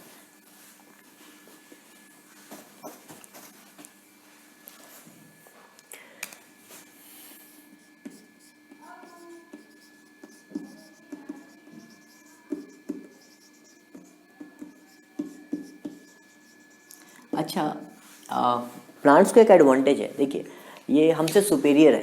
कैसे कि देखिए कोई भी लिविंग थिंग्स है वो तो सांस लेगा ही, इनहेल करेगा, एक्सेल करेगा ही। उसी तरह प्लांट्स भी जो है ना वो रेस्पिरेशन भी करते हैं और साथ साथ में फोटोसिंथेसिस भी करते हैं, ठीक है। फोटोसिंथेसिस के लिए तो कंडीशन है, ये आपको मालूम है कि सनलाइट प्रेजेंस होना चाहिए, ठीक है, तभी फोटोसिंथेसिस होगा। और बाकी सारी चीज़ें भी, एक्सचेंज ऑफ गैस भी करता है और क्लोरोफिल मौजूद होना चाहिए, लेकिन सनलाइट के प्रेजेंस में ही होगा। जहाँ सनलाइट नहीं मौजूद, यानी कि रात के वक्त वो फोटोसिंथेसिस नहीं करता है, ठीक है। लेकिन रेस्पिरेशन जो है वो दिन में भी करता है और रात में भी करता है, ठीक है। प्लांट्स यानी कि प्लांट्स दोनों चीज़ करता है, रेस्पिरेशन भी करता है और फोटोसिंथेसिस भी करता है। तो रेस्पिरेशन के दौरान जैसे कि हम लोग रेस्पायर क्या करते हैं, इनहेल क्या करते हैं, ऑक्सीजन लेते हैं, एक्सेल क्या करते हैं, कार्बन डाइऑक्साइड। इसी तरह प्लांट्स भी दिन में भी वही करता है कि ऑक्सीजन लेता है और कार्बन डाइऑक्साइड निकालता है, रिलीज करता है। रात में भी सेम एज दैट ऑफ के ऑक्सीजन इनहेल करता है और कार्बन डाइऑक्साइड एक्सेल करता है। लेकिन कई बार आपने सुना होगा, कहा जाता है कि पेड़ पौधे के नीचे, प्लांट्स ट्रीज़ के नीचे, ज़्यादा घने ट्री हैं तो रात के वक्त नीचे मत सो, ऐसा कुछ सुनते हैं। लेकिन दिन के वक्त ऐसा कुछ नहीं कहा जाता। फिर लेकिन अकॉर्डिंग टू साइंस के, और सही भी है कि रात के वक्त जो है वो कार्बन डाइऑक्साइड रिलीज़ करते हैं ना, और दिन के वक्त वो होता है फोटोसिंथेसिस होता है तो वो ऑक्सीजन रिलीज़ करते हैं। तो दिन के वक्त भी वो कार्बन डाइऑक्साइड भी रिलीज़ करते हैं, लेकिन वो बहुत कम अमाउंट में होता है। देखिए जैसे हमें अपनी फिजिकल एक्टिविटी के लिए, बहुत सारी एक्टिविटी हम करते रहते हैं तो हमें ज़्यादा एनर्जी की ज़रूरत होती है, तो प्लांट्स को ज़्यादा एनर्जी की ज़रूरत नहीं होती, ठीक है। वो बस ट्रांसपोर्टेशन, ट्रांसलोकेशन, ये सारी एक्टिविटी करते हैं, तो थोड़े से अमाउंट में, वो तो नॉन मोटाइल है, वो मूवमेंट नहीं करते ना, वो एक ही जगह पर है, तो ज़्यादा एनर्जी की ज़रूरत है नहीं। तो कम एनर्जी के लिए भी सही, लेकिन उन्हें एनर्जी तो चाहिए, तो कम अमाउंट ऑफ ऑक्सीजन लेते हैं, उनका ब्रेक डाउन होता है, ठीक है, ग्लूकोज का। तो देखिए इसमें क्या है, जैसे मैं अगर प्लांट्स दिखाऊँ आपको,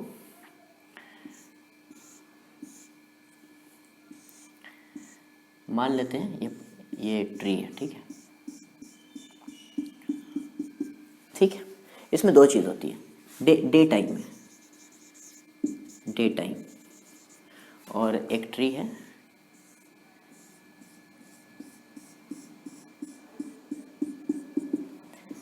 ये नाइट टाइम है, ठीक है।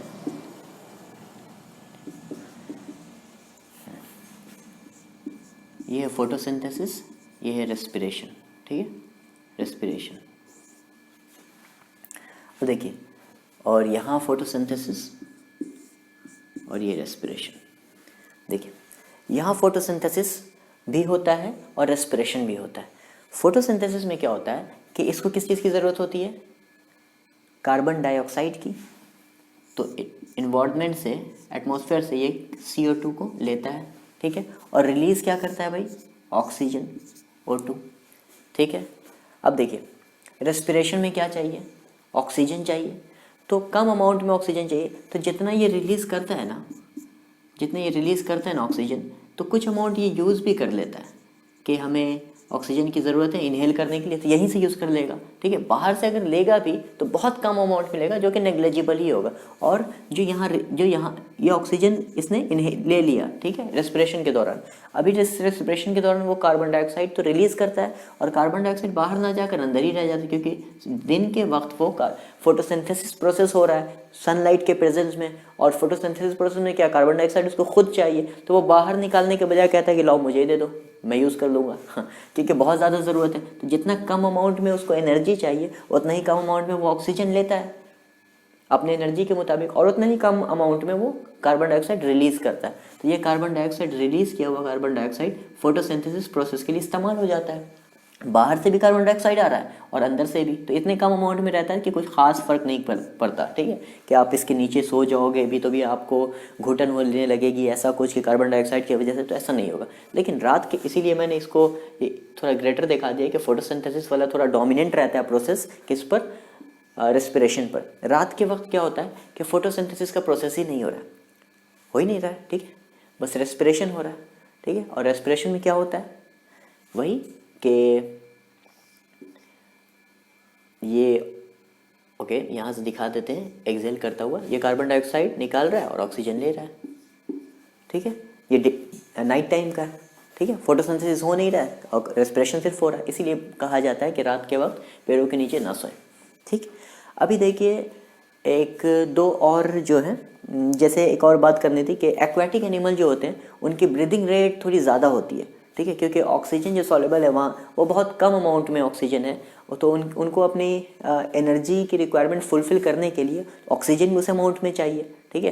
तो जो वो ऑक्सीजन लेते हैं, आपने देखा होगा मछली वगैरह, तो जब सांस लेते हैं बहुत तेज़ी के साथ लेते हैं, ठीक है, तो उनको अपना रेट बढ़ाना होता है, ठीक है, तो रिस्पिरेशन जो है वो फास्टर करते हैं, ठीक है। चलिए,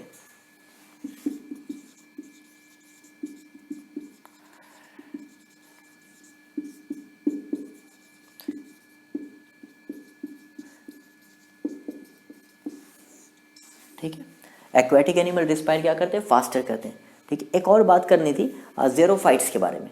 ज़ेरोफाइट्स क्या है, जैसे कि डेजर्ट वगैरह में, वैसे जगह पर जहाँ पर सैंड है, यानी कि राजस्थान जैसे एक इलाका है, राजस्थान जैसी जगह पर जहाँ पर पानी की बहुत कमी है और सैंड होते हैं, सैंड ज़मीन वगैरह में बहुत ज़्यादा तपिश होती है, गर्मी होती है, तो वहाँ पर के जो प्लांट्स हैं, ठीक है, ज़ेरोफाइट्स कहलाते हैं। तो उनका जो ये होता है ना कि फोटोसिंथेसिस और रेस्पिरेशन का ये मामला रहता है कि जैसे अगर वो एक्सचेंज ऑफ गैस उनको करना है, ठीक है, एक्सचेंज ऑफ गैस कहाँ से होता है, स्टोमेटा से होता है, दिन के वक्त ही फोटोसिंथेसिस होता है, ठीक है, एक्सचेंज ऑफ गैस दिन के वक्त ही होता है। तो अगर वो स्टोमेटा अपना खोलेंगे ना दिन के वक्त, तो इन्होंने ये स्टोमेटा खोला और ये अंदर की जितनी ये है एयर वाटर मौजूद है, एक बार में सब ख़त्म, गायब हो जाएगा। क्यों, क्योंकि टेम्परेचर इतना ज़्यादा है, हीट इतना ज़्यादा होता है वहाँ पर कि यहाँ स्टोमेटा खुला और जितना स्टोर्ड और कंटेंट वाटर है उसमें वो सब गायब, ख़त्म हो जाएगा वाटर, ठीक है। तो ऐसे इसी सिचुएशन के लिए क्या करते हैं, वो रात के वक्त ही अपना स्टोमेटा खोलकर एक्सचेंज ऑफ गैसेस कर लेते हैं, ठीक है, रात के वक्त ही स्टोमेटा खोलकर एक्सचेंज ऑफ गैसेस कर लेते हैं कि उनको कार्बन डाइऑक्साइड लेना है तो कार्बन डाइऑक्साइड ले लिया, और दिन के वक्त बस वो इंतज़ार करते हैं किसका, सनलाइट का। सनलाइट आया, उसके बाद जो प्रोसेस है पूरा प्रोसेस फिर स्टार्ट हो जाता है, ठीक है। रात के टाइम ही किचन में सारा सामान आ गया, एकदम तैयार है मामला, बाकी दिन के टाइम बस इंतज़ार करना है सनलाइट का। सनलाइट आए, सनलाइट को एब्जॉर्ब किया, फिर फोटोसिंथेसिस स्टार्ट हो गया, ठीक है। सुबह में गेट नहीं खुलेगा, मतलब स्टोमेटा नहीं खुलेगा, बस सनलाइट आया और प्रोसेस स्टार्ट, ठीक है। तो मेरे ख्याल से रेस्पिरेशन आप समझ गए होंगे। फिर हम नेक्स्ट पढ़ते हैं, जो टॉपिक है ट्रांसपोर्टेशंस। चलिए,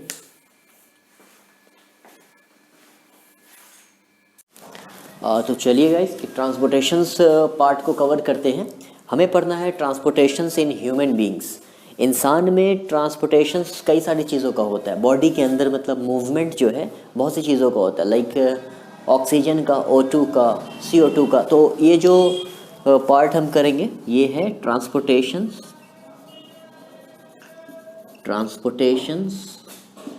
इन ह्यूमन बींग्स।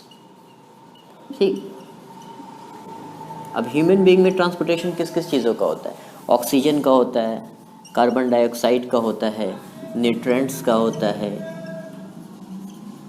ठीक, फूड का होता है, ठीक, इन सब चीज़ों का क्या होता है? ट्रांसपोर्टेशन होता है, मतलब एक जगह से दूसरे जगह जाता है। आपकी बॉडी से वेस्ट का निकलना, ये भी ट्रांसपोर्ट होकर ही बॉडी से एक्सक्रीट होता है, एक्सक्रीशन में हम लोग देखेंगे, ठीक है। इन सब चीज़ों का ट्रांसपोर्टेशन होता है, लेकिन जो ट्रांसपोर्टर है वो कौन है?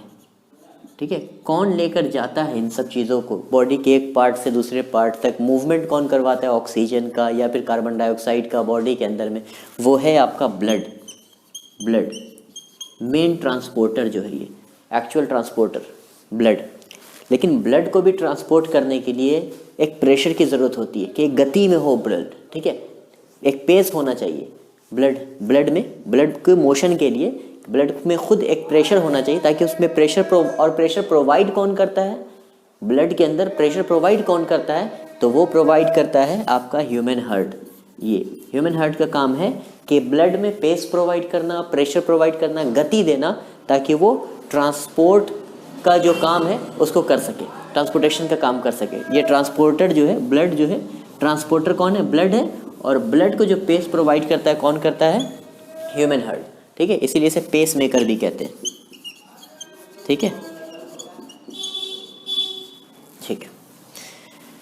अच्छा, अभी हम पढ़ेंगे इसमें ह्यूमन ट्रांसपोर्टेशंस में ह्यूमन हार्ट के बारे में, और इसमें जो मूवमेंट देखेंगे हम कि ऑक्सीजनेटेड ब्लड का मूवमेंट कहाँ से कहाँ होता है, डीऑक्सीजनेटेड ब्लड का मूवमेंट कैसे होता है। तो और एक बार रेस्पिरेशंस में दो बार, फिर एक ही बार में दो बार मतलब ऑक्सीजन आता है आपके। पहले तो हम जो है, हमारा जो हार्ट है, हमारा जो दिल है, ये 4 कोष्ठों में डिवाइड होता है, मतलब इसमें 4 चैम्बर होते हैं। हमने पिछले क्लास में या 9th या इससे पहले भी क्लासेस में पढ़ा है कि जो मैमल्स होते हैं उनके जो हार्ट होते हैं उनमें 4 चैम्बर होते हैं। अब चैम्बर ज़्यादा होने की वजह से जो एनर्जी का प्रोडक्शन है, यानी कि ज़्यादा एफिशिएंट वे में एनर्जी प्रोड्यूस कर सकते हैं ज़्यादा चैम्बर होने की वजह से मैमल्स, ठीक है। तो ये हमने ड्रॉ किया है ह्यूमन हार्ट को, और ह्यूमन हार्ट को ड्रॉ करते टाइम ये जो राइट साइड है, ये राइट नहीं बनाएंगे हम, कुछ यूँ अपना ऐसे बनाते हैं, ठीक है। ये लेफ्ट पार्ट में, राइट पार्ट में, राइट। तो आपका ये जो है ऊपर वाला जो पार्ट होता है ह्यूमन हार्ट का, वो कहलाता है आपका एट्रियम, और नीचे वाला पार्ट जो है वो कहलाता है वेंट्रिकल, ठीक। तो यहाँ पर आप देखें, ये जो है राइट एट्रियम और लेफ्ट एट्रियम, ठीक, और नीचे वाला राइट वेंट्रिकल और लेफ्ट वेंट्रिकल। देखिए, लेफ्ट एट्रियम और राइट एट्रियम, ये पार्ट राइट एट्रियम, ये लेफ्ट पार्ट, 4 पार्ट है, 1 2 3 4, ठीक है। इस तरफ वाला राइट ऊपर नीचे, ऊपर वाला एट्रियम राइट एट्रियम, नीचे वाला वेंट्रिकल राइट वेंट्रिकल, और लेफ्ट वाला लेफ्ट एट्रियम और लेफ्ट वेंट्रिकल, ठीक। और ये जो सेपरेशन का काम कर रहा है दोनों के बीच में, पार्टों को, 2 पार्ट को अलग अलग डिवाइड कर रहे हैं, इसे कहते हैं सेप्टम। और इसके जो मसल्स हैं, जिस मसल्स से मिलकर बना होता है हार्ट, उसे कहते हैं कार्डियक मसल्स। ये भी आप पीछे क्लास में 9th या इससे 9th में पढ़ा है आपने कि कार्डियक मसल्स होता है। मसल्स के डिवीजन आप देख रहे होंगे, अलग अलग टिश्यूज़ में भी देख रहे होंगे। तो ह्यूमन हार्ट में जो मसल्स होते हैं वो होते हैं कार्डियक मसल्स, ठीक है। इसे हम समझेंगे, यहाँ मूवमेंट, ब्लड का मूवमेंट समझेंगे हम, ऑक्सीजनेटेड ब्लड और डीऑक्सीजनेटेड ब्लड, किस तरह ऑक्सीजन लेता है ब्लड, ठीक है। तो इससे पहले हम ब्लॉक डायग्राम को, ब्लॉक डायग्राम पढ़ने से पहले एक और चीज़ कि ओके, 1 मिनट, देखिए, इसे मिटा देता हूँ।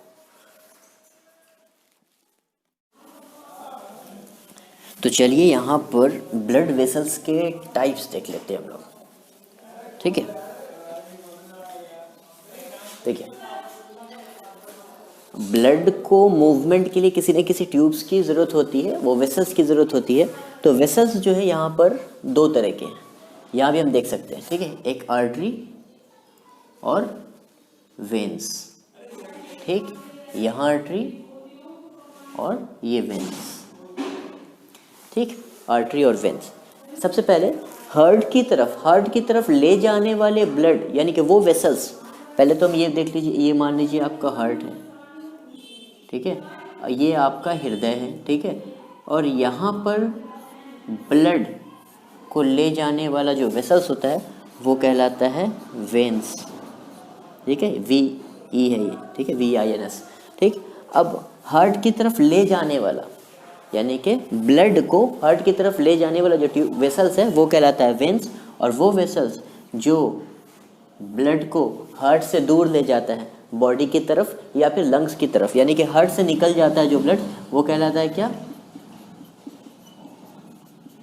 आर्टरी, ठीक, ये राइट। तो और आर्टरी भी फर्दर डिवीजन इसका हो जाता है। आर्टरी का जो फर्दर डिवीजन होता है ये आगे जाके डिवाइड होता रहता है, ठीक। और फिर ये जो है छोटे छोटे छोटे छोटे ट्यूब्स में भी डिवीजन इनका हो जाता है।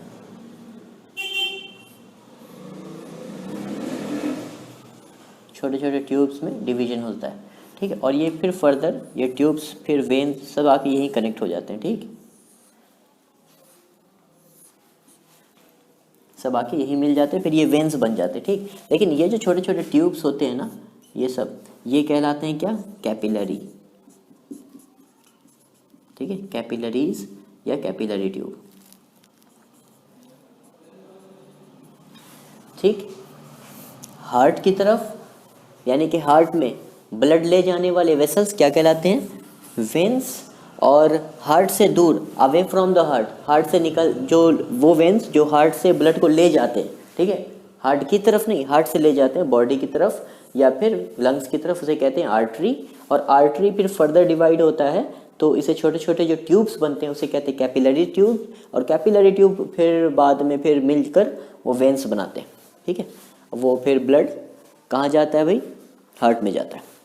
तो यहाँ हमने ब्लॉक डायग्राम बनाया है। तो अच्छा, यहाँ हम देख लेते हैं कि वेन्स कहते हैं कि नहीं। देखिए, हार्ट की तरफ जो भी आपका ब्लड ले जा रहा है ना, जो वेसल्स, वो वेन्स ही उसका नाम है। देखिए, ये आपका हार्ट है, ये हमने हार्ट बनाया है, इसके 4 चैम्बर दिखाए हैं, right atrium, left atrium, right ventricle, left ventricle. Heart की तरफ आने वाले ब्लड कौन से? एक तो ये, ठीक है, तो ये जो है हार्ट की तरफ लाने वाला वेन्स। तो अब देख लीजिए, यहाँ वेन्स लिखा है, ये खून लेकर आ रहा है, ब्लड लेकर आ रहा है दिल की तरफ। अब ये तो निकल रहा है, हम देख रहे हैं, एरो से हमें पता चल रहा है ये भी निकल रहा है, ये आ रहा है, ठीक है। तो ये जो आ रहा है ना लेकर, तो ये भी वेन्स ही कहलाता है, वेन्स, हार्ट की तरफ ब्लड ले जाने वाला। अब away from the blood, away from the heart, यानी कि हार्ट से निकल ले जाने वाला, हार्ट से निकल रहा है खून, तो ये क्या कहलाएगा? ये वेन्स क्या कहलाएगा? आर्टरी। और एक और कहाँ पर निकल रहा है भाई? यहाँ निकल रहा है, यानी कि यहाँ से ब्लड निकल के जा कहीं भी रहा हो, बॉडी ऑर्गन्स में जा रहा हो या बॉडी के अंदर जो सेल्स है वहाँ माइटोकॉन्ड्रिया में जा रहा हो, लेकिन हार्ट से निकल जा रहा है ना ब्लड। और ये जो वेन्स हैं जो ब्लड को हार्ट से निकाल दे रहा है, ठीक है, ये क्या कहलाएगा? आर्टरी।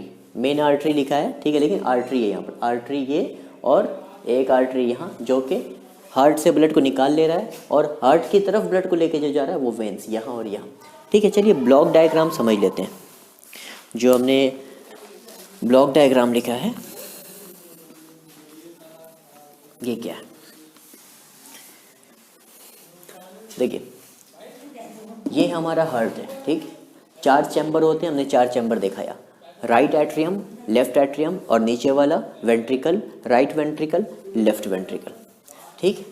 अब देखिए, बॉडी से जो डीऑक्सीजनेटेड ब्लड होता है, डीऑक्सीजनेटेड ब्लड मतलब वो ब्लड जिसमें कार्बन डाइऑक्साइड हो, ठीक है। हम देखते हैं कि वहाँ तक तो हम रेस्पिरेशन तक देख चुके थे इससे पहले पार्ट में, ठीक। अब रेस्पिरेशन में क्या देखा हमने कि जो ऑक्सीजन आ रहा है, हीमोग्लोबिन जो ऑक्सीजन लेकर आ रहा है, कहाँ पर? माइटोकॉन्ड्रिया में जाता है, वहाँ पर जो रिएक्शंस होते हैं, रिएक्शंस के बाद कार्बन डाइऑक्साइड निकलते हैं। तो वो जो कार्बन डाइऑक्साइड है जो ब्लड में मिला हुआ है, डीऑक्सीजनेटेड ब्लड कहलाता है वो, या तो इसे इम्प्योर ब्लड भी कह सकते हैं। बॉडी से या फिर सेल से कह सकते हैं आप, रिएक्शंस के बाद सेल में से वो जो ब्लड निकला ना, यानी कार्बन डाइऑक्साइड जो निकला वो ब्लड में मिल गया। और हमने देखा था कि उसे कैरियर के लिए, उसे ले जाने के लिए किसी खास चीज़ की ज़रूरत नहीं होती, लेकिन ऑक्सीजन को ट्रैवल करने के लिए हीमोग्लोबिन की ज़रूरत होती है, क्योंकि ये ब्लड सॉल्युबल है यहाँ खून में, तो कार्बन डाइऑक्साइड सॉल्युबल है ब्लड में, खून में, तो कार्बन डाइऑक्साइड का मूवमेंट जो है यहाँ पर हो रहा है। तो इस तरह का जो ब्लड है ये कहलाता है डीऑक्सीजनेटेड ब्लड, ठीक है। अब ये डीऑक्सीजनेटेड ब्लड क्या है? बॉडी ऑर्गन से निकल कर कहाँ जाता है भाई? राइट वेंट्रिकल्स में, ठीक, हार्ट में, या फिर हार्ट समझे आप भी, राइट वेंट्रिकल लेफ्ट वेंट्रिकल देख लेंगे। फिर हार्ट में आया और हार्ट से कहाँ जाता है, लंग्स में जाता है। लंग्स का क्या काम होता है, इससे पहले के पार्ट में हमने देखा, इससे पहले वाले पोर्शन में देखा कि एक्सचेंज ऑफ गैसेस करता है, यानी कि वो क्या करता है कि एक्सेल कर देता है। कार्बन डाइऑक्साइड जो आया ना, मतलब यहाँ से बॉडी से वो ब्लड गया, जिस ब्लड में कार्बन डाइऑक्साइड था, यहाँ क्या था, CO2 है, ठीक है। अब इस CO2 वाला ये हार्ट में गया और हार्ट से फिर यहाँ राइट वेंट्रिकल में, राइट वेंट्रिकल से फिर लंग्स में गया। लंग्स क्या करता है, यहाँ पर एक्सचेंज करता है, CO2 को क्या कर देता है, एक्सेल कर देता है, ठीक है। और इसने यहाँ जो ऑक्सीजन है वो ऑक्सीजन फिर दे देता है ब्लड में, ठीक। और फिर ब्लड में जो हीमोग्लोबिन है या फिर ब्लड के ही जरिया वो ऑक्सीजन फिर यहाँ मूवमेंट होने लगता है। यानी कि लंग्स क्या करता है, यहाँ से ऑक्सीजन को एक्सेल कर देता है और इनहेल किया हुआ लंग्स कार्बन डाइऑक्साइड को एक्सेल कर देता है और फिर आपका जो ये है ऑक्सीजन उसे मिक्स कर देता है ब्लड में और उसका फिर मोशन, उसका मूवमेंट फिर कहाँ होता है, हार्ट की तरफ, ठीक है। और हार्ट फिर जो है पंप करती है ऑक्सीजनेटेड ब्लड को सारी बॉडी में और बॉडी के सेल्स वगैरह में जहाँ जहाँ ज़रूरत होती है ऑक्सीजन की, ठीक है। तो हम देख रहे हैं कि यहाँ हमने रेड से जो है ऑक्सीजनेटेड ब्लड दिखाया है। ये ऑक्सीजनेटेड ब्लड को प्योर ब्लड भी कहते हैं, ठीक है। और ये डीऑक्सीजनेटेड ब्लड को क्या है, इम्प्योर ब्लड। तो यहाँ पर दरअसल है ना, इम्प्योर ब्लड प्योर ब्लड में चेंज हो गया। तो प्योरिफिकेशन ऑफ ब्लड के लिए रिस्पॉन्सिबल कौन है, लंग्स है। लंग्स ही तो कर रहा है, आपके ब्लड में जो कार्बन डाइऑक्साइड था उसे वो रिलीज कर देता है, ठीक है, रेस्पिरेशन में और फिर ब्रीदिंग में। उसके बाद फिर आप जो ये है ऑक्सीजन है, उस ऑक्सीजन लंग्स में जो है वो मिक्स कर देता है ब्लड में और वो मिक्स किया हुआ ब्लड ऑक्सीजन के साथ वो कहलाता है ऑक्सीजनेटेड ब्लड या फिर प्योर ब्लड। वो फर्दर फिर जाता है हार्ट में और हार्ट उसे पंप कर देता है बॉडी में। तो आपका लंग्स जो है प्योरिफिकेशंस का काम कर रहा है, ठीक है, ये प्योरिफिकेशंस का काम कर रहा है, ठीक। यहाँ पर इम्प्योर ब्लड, बॉडी से इम्प्योर ब्लड यानी कि वो ब्लड जिसमें कार्बन डाइऑक्साइड है, हार्ट में गया, हार्ट से कहाँ गया, वो लंग्स में गया और लंग्स जो है प्योर पहले यहाँ पर कर दिया, यहाँ पर प्योरिफिकेशंस का काम हुआ, यानी कि कार्बन डाइऑक्साइड को एक्सेल कर दिया, ऑक्सीजन को मिक्स कर दिया ब्लड में और ये ऑक्सीजन जब मिक्स हो गया ना ब्लड में तो ये ऑक्सीजनेटेड ब्लड या फिर प्योर ब्लड हो गया, ठीक है। अब ये प्योर ब्लड फिर से आपके हार्ट में आया और हार्ट के कहाँ गया, लेफ्ट एट्रियम में आया, लेफ्ट एट्रियम से लेफ्ट वेंट्रिकल में आया और लेफ्ट वेंट्रिकल से फिर पंप हो गया बॉडी में जहाँ भी ज़रूरत थी वो सेल के पास चला गया, ठीक है, सेल के माइटोकॉन्ड्रिया में और वहाँ पर फिर रिएक्शन हुआ, फिर ऑक्सीजन यूटिलाइज कर लिया गया और ग्लूकोज का C6H12O6 का ब्रेकडाउन हुआ और कार्बन डाइऑक्साइड रिलीज हो गया। फिर कार्बन डाइऑक्साइड जब रिलीज हुआ वो खून के साथ मिल गया, ब्लड के साथ मिल गया, तो वो ब्लड फिर क्या कहलाएगा, डीऑक्सीजनेटेड ब्लड या फिर इम्प्योर ब्लड जिसमें CO2 मौजूद होता है, ठीक है। यहाँ CO2 मौजूद है, जहाँ ब्लैक से हमने दिखाया है वो डीऑक्सीजनेटेड ब्लड है, इसका मतलब CO2 मौजूद है। और जो रेड से हमने दिखाया है, रेड पोर्शन से, वो ऑक्सीजनेटेड ब्लड यानी कि प्योर ब्लड है और इसमें क्या मौजूद है, O2, ठीक है, ऑक्सीजन।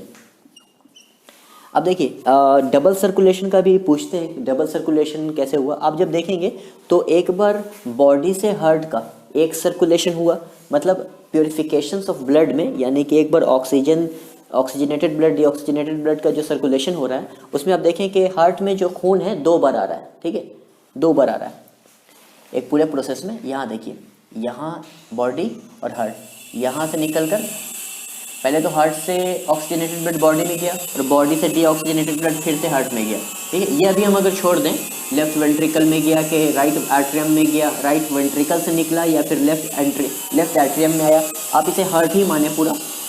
आप 4 पोर्शन को अगर ना देखें तो यहाँ देखें कि हार्ट से निकलकर बॉडी में गया, बॉडी से निकलकर हार्ट में गया, ठीक है, एक सर्कुलेशन हुआ। इसमें बॉडी और हार्ट दोनों इन्वॉल्व थी, ठीक है। अब यहाँ देखिए लंग्स और हार्ट, इसमें क्या है कि लंग्स से ब्लड निकल के हार्ट में गया और हार्ट से निकल के कहाँ गया, लंग्स में गया। तो यहाँ एक पूरा का पूरा एक प्रोसेस कंप्लीट होने में यानी कि डीऑक्सीजनेटेड ब्लड को ऑक्सीजनेटेड बनाने में, या यूँ कहें ऑक्सीजनेटेड जो ब्लड है वो डीऑक्सीजनेटेड होने में 2 बार हार्ट में खून आता है, ब्लड आता है। तो इसी 2 बार सर्कुलेट होता है खून, इसे कहते हैं डबल सर्कुलेशन ऑफ ब्लड। आपको ये स्टेटमेंट में लिखना भी होता है, डिफाइन डबल, क्वेश्चन आता है बोर्ड्स में एग्जाम में कि define double circulation of blood in human heart, ठीक है। तो चलिए अब इसे ये समझते हैं हम, मतलब ये जो ह्यूमन हार्ट होता है आपका, अब ऐसा होता है हार्ट, ऐसा नहीं होता, ये नहीं किया, अब ये काम नहीं देगा आपका ये वाला, ठीक। तो इस हार्ट के बारे में अब हम समझते हैं।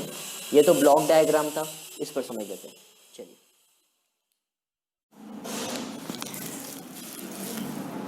चलिए इनका बेसिक फंक्शन देख लेते हैं ह्यूमन हार्ट का।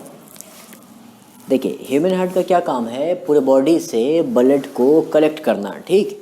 तो अभी हम देखेंगे स्टार्ट फंक्शन वहाँ से देखेंगे जहाँ पर से डीऑक्सीजनेटेड ब्लड एंटर करता है, ठीक। अब देखिए डीऑक्सीजनेटेड ब्लड जो है यानी कि वो ब्लड जिसमें कार्बन डाइऑक्साइड CO2 मौजूद होता है, ये एंटर कर रहा है यहाँ से, ठीक।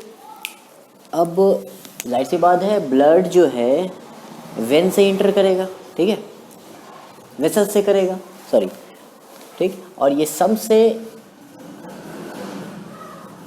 लंबी जो है वो वेसल्स होती है, इसका नाम है, और एंटर करने वाला और वेन से ही करेगा। जी हाँ, वेसल से भी, वेसल्स को ही तो हमने देखा था, वेसल्स दो तरह का था, एक वेन्स था, एक क्या था भाई, आर्टरी, ठीक। वेन्स वो उस वेसल्स को कहते हैं जो हार्ट की तरफ खून को ले जाए, ब्लड को ले जाए, हार्ट के अंदर ले जाए, और हार्ट से अवे यानी कि हार्ट से दूर जो ले जाए वो आर्टरी होता है। तो जो वेन्स, ये वेन्स आता है एक यहाँ से, ये वाला वेन, एक रास्ता, एक चैनल, यहाँ दो, ठीक है। तो ये ऊपर से जो आ रहा है ना, ये बॉडी के अपर पार्ट से आता है, मतलब चेस्ट के अपर पार्ट से आता है, बॉडी के ऊपर हिस्से से आ रहा है हार्ट में ब्लड, तो उसको कहते हैं सुपीरियर वेना कावा, इसे कहते हैं वेना कावा। ये जो है ना, ये जो वेन है इसे कहते हैं वेना कावा, यहाँ हमने लिखा है, ठीक, वेना कावा। अब नीचे वाला जो है वो कहलाता है inferior vena cava, superior vena cava और इन्फीरियर वेना कावा, राइट।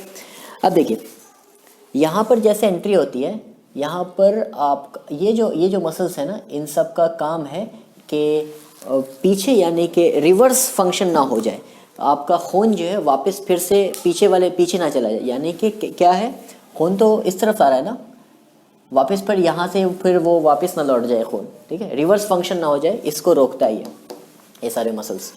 अब देखिए यहाँ पर CO2 आया, एंटर किया, कहाँ आता है भाई, राइट एट्रियम में, राइट एट्रियम में पहुँच गया। जब खून आ रहा होता है तो राइट एट्रियम जो है एक्सपैंड रहता है, ठीक ठीक, और ये हिस्सा जो है यानी कि राइट वेंट्रिकल, ये आपका कॉन्ट्रैक्ट रहता है। जैसे खून आ चुका होता है किसमें, राइट एट्रियम में, तो राइट एट्रियम जो है आपका वो हो जाता है कॉन्ट्रैक्ट और ये हो जाता है एक्सपैंड। ये ऐसे हिसाब चलता रहता है कॉन्ट्रैक्शन का और एक्सपेंशन का, ठीक है। तो यहाँ आपका CO2 वाला ब्लड आता है, ठीक, बॉडी से इस्तेमाल करने के बाद, मतलब बॉडी डीऑक्सीजनेटेड ब्लड, तो यहाँ के बाद फिर ये पूरा का पूरा आ जाता है, आने के पहले एक्सपेंशन में रहता है, ठीक है, रिलैक्स रहता है ये हिस्सा, ठीक है। ये वाला जो है राइट एट्रियम रिलैक्स रहता है, खून पूरा आ जाता है, ब्लड आ जाता है, फिर ये कॉन्ट्रैक्ट कर जाता है और ये एक्सपैंड कर जाता है। तो जब ये आ रहा होता है ना, तो ये फिर आपका कॉन्ट्रैक्ट रहता है, ये जब रिलैक्स में रहता है तो ये कॉन्ट्रैक्ट में रहता है, ठीक। तो फिर यहाँ आया तो ये एक्सपैंड कर गया, तो यहाँ जैसे पहुँचता है तो यहाँ के बाद फिर ये एक्सपैंड करता है, ठीक, वापस ये कॉन्ट्रैक्ट करता है। पहले जब इसमें से खून आ रहा है तो ये एक्सपैंड है, ठीक, जब खून पूरा आ गया तो ये कॉन्ट्रैक्ट कर गया। जैसे कॉन्ट्रैक्ट हुआ ना तो ब्लड का प्रेशर बढ़ जाता है और ब्लड फिर ऊपर की तरफ जाता है, ठीक। अब blood away from the heart जा रहा है, यानी कि हार्ट से निकल रहा है, डीऑक्सीजनेटेड ब्लड है, कहाँ जाएगा, प्योर होने के लिए या फिर ऑक्सीजनेटेड होने के लिए। डीऑक्सीजनेटेड ब्लड है, ऑक्सीजनेटेड करना है, कार्बन डाइऑक्साइड निकालना है खून से, उसमें ऑक्सीजन मिक्स करना है, प्योर करना है इम्प्योर से, तो ये जाएगा लंग्स के पास, ठीक है। तो जिस रास्ते से जा रहा है इसको कहते हैं आर्टरी। हमने देखा था खून जो है, ब्लड जो है हार्ट की तरफ लाने वाला, वेन हार्ट से अवे ले जाने वाला यानी कि बॉडी की तरफ या लंग की तरफ, वो आर्टरी कहलाता है, ये पल्मोनरी आर्टरी कहलाता है। और ये कहाँ ले जाता है खून को, कहाँ ले जा रहा है, टू लंग्स, ठीक है, लंग्स की तरफ ले जा रहा है, ठीक। अब लंग्स में हमें मालूम है, पिछले पार्ट में हमने देख लिया है कि एक्सचेंज ऑफ गैसेस होता है, ठीक, वहाँ पर ये जो है आपका CO2 रिलीज़ हो जाता है, फिर ऑक्सीजन मिक्स हो जाता है खून में, तो फिर आपका यहाँ से ऑक्सीजनेटेड जो ब्लड है जो लंग्स से वापस आ रहा है तो ये इधर से आता है, यहाँ से। अब फ्रॉम लंग्स जो खून को लेकर आ रहा है, ठीक है, वो वेसल्स क्या कहलाता है, वो वेन्स कहलाता है, ठीक है, वेन्स। अब कौन सा वेन, ये जो पल्मोनरी आर्टरी था ये कहलाता है पल्मोनरी वेन्स, ये O2 यहाँ आया, ठीक। O2 कहाँ गया, लेफ्ट एट्रियम में आ गया। अब लेफ्ट एट्रियम में जब ब्लड आता है, ऑक्सीजनेटेड ब्लड, ठीक, तो ये एक्सपेंशन यानी कि रिलैक्स रहता है। जब सारा का सारा खून आ चुका होता है, पहले तो एक्सपैंड रिलैक्स है, जब रिलैक्स है ना, तो ये वाला जो हिस्सा है लेफ्ट वेंट्रिकल, ये कॉन्ट्रैक्ट रहता है, ये एक्सपैंड रहता है। पूरा खून आ चुका है इसमें, तो फिर ये कॉन्ट्रैक्ट होता है और ये एक्सपैंड हो जाता है, ठीक है, ये हिसाब, ठीक है। ये कॉन्ट्रैक्ट हुआ, ये एक्सपैंड हो गया, फिर यहाँ पर आ गया। फिर यहाँ आने के बाद यानी कि लेफ्ट वेंट्रिकल में आने के बाद फर्दर फिर कॉन्ट्रैक्शन जब होता है लेफ्ट वेंट्रिकल का, तो यहाँ से खून जो है यहाँ से खून कहाँ जाता है भाई, बॉडी में, ठीक है। ऑक्सीजनेटेड ब्लड बॉडी के सभी जहाँ जहाँ सेल में ज़रूरत है वो खून वहाँ पहुँच जाता है। तो बस ये बेसिक फंक्शन था। एक और चीज़ कि जब एक होता है सिस्टोल कंडीशन, एक होता है डायस्टोल कंडीशन। सिस्टोल कंडीशन उसे कहते हैं जब आपका ये जो है ना लेफ्ट वेंट्रिकल जब वो रहता है कॉन्ट्रैक्ट रहता है, यानी कि कंप्रेस रहता है, तो इस टाइम जो है ना ब्लड का जो प्रेशर होता है वो होता है 120 mm of mercury, 120 mm of Hg, ठीक। और डायस्टोल कंडीशन क्या है, जब यही आपका यानी कि लेफ्ट वेंट्रिकल जब रिलैक्स रहता है, ठीक, तो इसमें आपका ब्लड का प्रेशर होता है 80 mm ऑफ Hg। इसमें क्या रहता है, लेफ्ट वेंट्रिकल जो है आपका लेफ्ट वेंट्रिकल रिलैक्स रहता है, और इसमें क्या रहता है, लेफ्ट वेंट्रिकल कॉन्ट्रैक्ट रहता है। एक और बात कि जब लेफ्ट वेंट्रिकल आपका कॉन्ट्रैक्ट रहता है यानी कि सिकुड़ा हुआ रहता है, ठीक है, तो उसी वक्त आपका राइट एट्रियम भी कॉन्ट्रैक्ट रहता है, ठीक है। तो कुछ ऐसा होता है, यानी कि 4 कोष्ठ हैं, 4 सेक्टर हैं, ये कॉन्ट्रैक्ट रहता है, ये कॉन्ट्रैक्ट रहता है, ये एक्सपैंड किया हुआ रहता है, ये एक्सपैंड रहता है, ये रिलैक्स और ये कॉन्ट्रैक्ट। तो ये हमने देखा है कॉन्ट्रैक्शन दोनों की तरफ का। ये आपका कॉन्ट्रैक्शन है राइट एट्रियम का, और ये कॉन्ट्रैक्शन किसका है, लेफ्ट वेंट्रिकल का, और ये एक्सपेंशन किसका, इसी का फिर ये क्या हो जाएगा, जब ये होगा आपका ऐसा कुछ, ठीक, यानी कि ये जब कॉन्ट्रैक्ट होगा आपका लेफ्ट एट्रियम, तो यही साथ में कॉन्ट्रैक्ट क्या होगा, राइट वेंट्रिकल। फिर ये आपका एक्सपैंड रिलैक्स रहता है, ये रिलैक्स कौन रहेगा, लेफ्ट वेंट्रिकल, और यहाँ पर कौन रिलैक्स रहेगा, राइट एट्रियम, ठीक है। तो ये बेसिक कुछ फंक्शन था जो हमने देखना था ट्रांसपोर्टेशंस में। अब आगे हम लोग देख लेते हैं ट्रांसपोर्टेशंस इन प्लांट्स, ठीक है।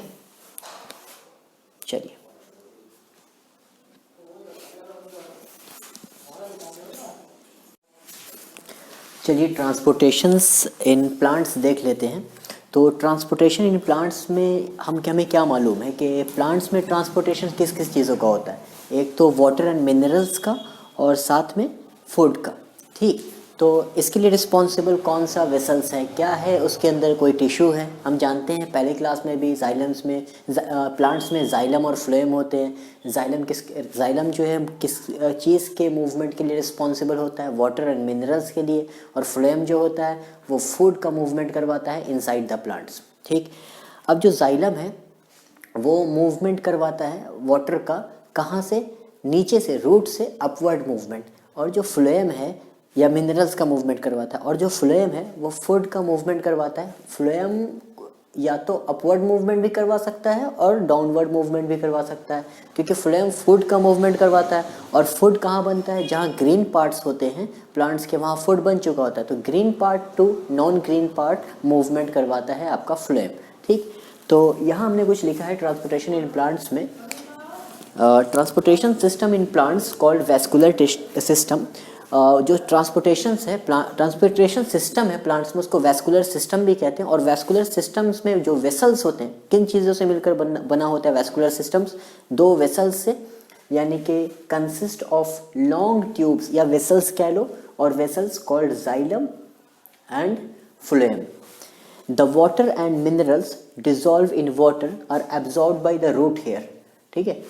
रूट हेयर से वाटर और मिनरल्स एब्जॉर्ब होता है, देखेंगे हम लोग कैसे, अभी देखने वाले, ठीक। और वो मिनरल्स जो कि डिजॉल्व होते हैं वाटर में उसे एब्जॉर्ब करता है, वो एब्जॉर्ब होता है रूट हेयर के जरिए, ठीक है। अब water evaporate through the stomata present on the surface of the leaves by the process of transpiration. जी हाँ, ट्रांसपीरेशन क्या प्रोसेस है, जो water molecule, water particle leaves में मौजूद होते हैं, और लीव्स में हम जानते हैं स्टोमेटा होता है, वो पोर्स, उसके खुलने से इवापोरेशन हो जाता है वाटर का, ये प्रोसेस कहलाता है ट्रांसपीरेशन। तो वहाँ पर वैकेंसी हो जाती है और नीचे वाला पानी ऊपर आ जाता है, ठीक। तो हमें ट्रांसपोर्टेशन इन प्लांट्स देखना है, ठीक। ट्रांसपोर्टेशन इन प्लांट्स में जैसे हमें देख क्या है,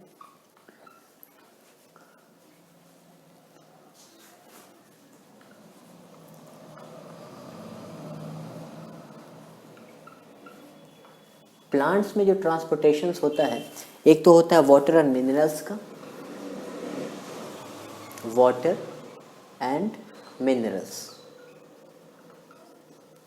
और दूसरा किसका होता है भाई, फूड का।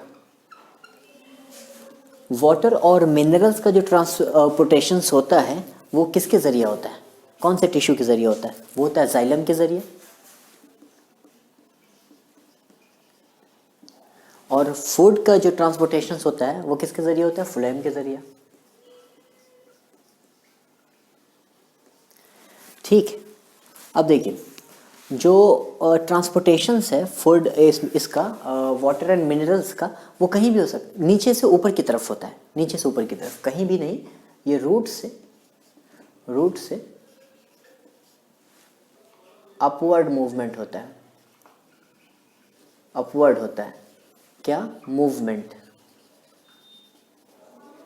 वाटर का या फिर मिनरल्स का। जाइलम के जरिए मूवमेंट कैसे होता है, रूट से ऊपर की तरफ अपवर्ड मूवमेंट। लेकिन फ्लोएम का मूवमेंट कैसा होता है, इसमें कहीं भी हो सकता है। मान लीजिए कि ये है और ये मान लीजिए ये कोई ग्रीन पार्ट्स है, ठीक है, लीव्स है या फिर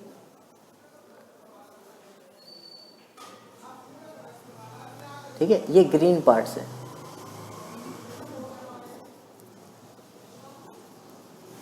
ग्रीन पार्ट्स, और ये जो है मान लीजिए नॉन ग्रीन पार्ट है, non green parts of plants, ठीक है। तो यहाँ भी मूवमेंट हो सकता है, और अगर नॉन ग्रीन पार्ट्स यहाँ है ऊपर, तो ऊपर भी मूवमेंट हो सकता है, नीचे भी मूवमेंट हो सकता है, और ऊपर भी मूवमेंट हो सकता है। किसका मूवमेंट, फूड का मूवमेंट। यानी कि ग्रीन पार्ट्स में आपका क्या है, क्या बना है, ग्रीन पार्ट्स में फूड बना है, खाना बना हुआ है इनका, ठीक। तो खाने का जो मूवमेंट है, फूड का जो मूवमेंट है, नॉन ग्रीन पार्ट में तो अवेलेबल है ही, ग्रीन पार्ट से मतलब क्लोरोफिल वहाँ पर है, और क्लोरोफिल प्रेजेंट है, इसका मतलब वो फोटोसिंथेसिस करेगा, और फोटोसिंथेसिस के बाद उसका तो खाना तैयार हो गया, तो खाना यहाँ है ही है ग्रीन पार्ट्स में।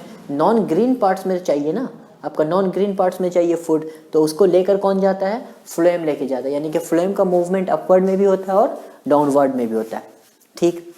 अब हम देखते हैं वाटर और मिनरल्स का जो मूवमेंट होता है वो किस किस मेथड से होता है, उस मेथड कह लो या फिर प्रोसेस कह लो। एक मिनट,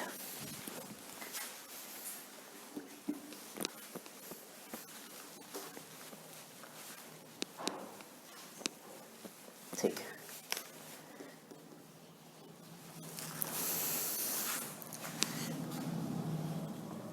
तो ये तो होता है एक तो ट्रांसपीरेशन से, transpiration is the process in which water loss it's water, sorry plants loss it's water. यानी कि प्लांट्स जो है अपने वाटर को जिस लॉस जब करते हैं, इस प्रोसेस को ही कहते हैं ट्रांसपीरेशन। लॉस ऑफ वाटर कह लो, loss of water through stomata भी देखिए यहाँ लिखा है ट्रांसपीरेशंस, ठीक है, okay. Water evaporates through the stomata present on the surface of the leaves by the process of transpirations। यानी कि वाटर लॉस होता है स्टोमेटा के जरिए, और जो स्टोमेटा कहाँ प्रेजेंट है, पत्तियों पर, टॉप पत्तियों के सरफेस पर प्रेजेंट है आपके स्टोमेटा, उसके जरिए वाटर लॉस हो जाता है, इवापोरेट हो जाता है, तो उसी प्रोसेस को कहते हैं ट्रांसपीरेशंस, ठीक है। तो आपका जो वाटर का मूवमेंट है वो ट्रांसपीरेशंस मेथड से होता है, या ट्रांसपीरेशन प्रोसेस कह लो उससे होता है, और दूसरा रूट प्रेशर से होता है, रूट प्रेशर। ट्रांसपिरेशन प्रोसेस क्या है? देखिए, मान लीजिए एक ट्री बनाते हैं,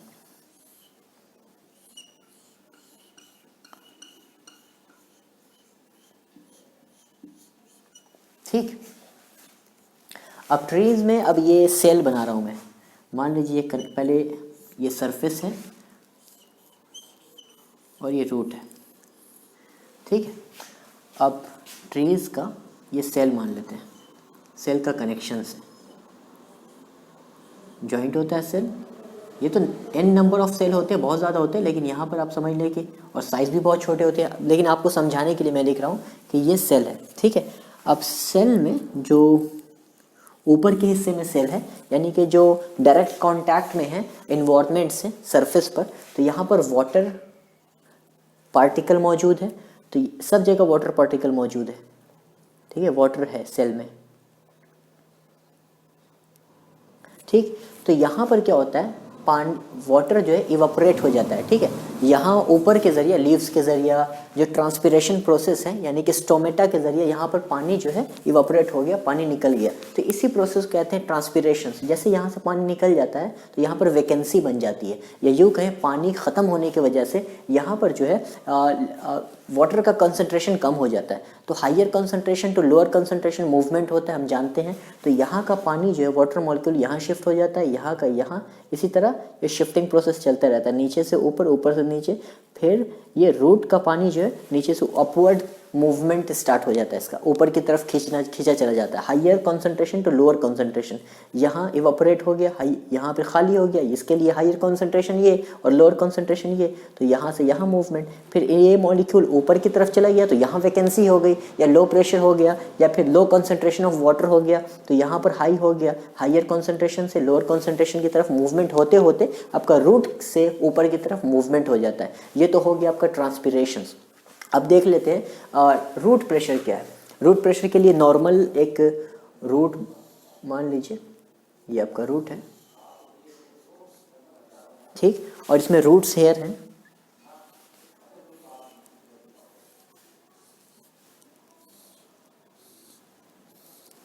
ठीक है, ये मान लेते हैं रूट है। अब रूट में भी, रूट के अंदर और सॉइल में, यहाँ जो मिट्टी मौजूद है, यहाँ water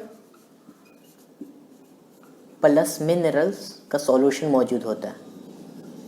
water plus mineral solution मौजूद होता है,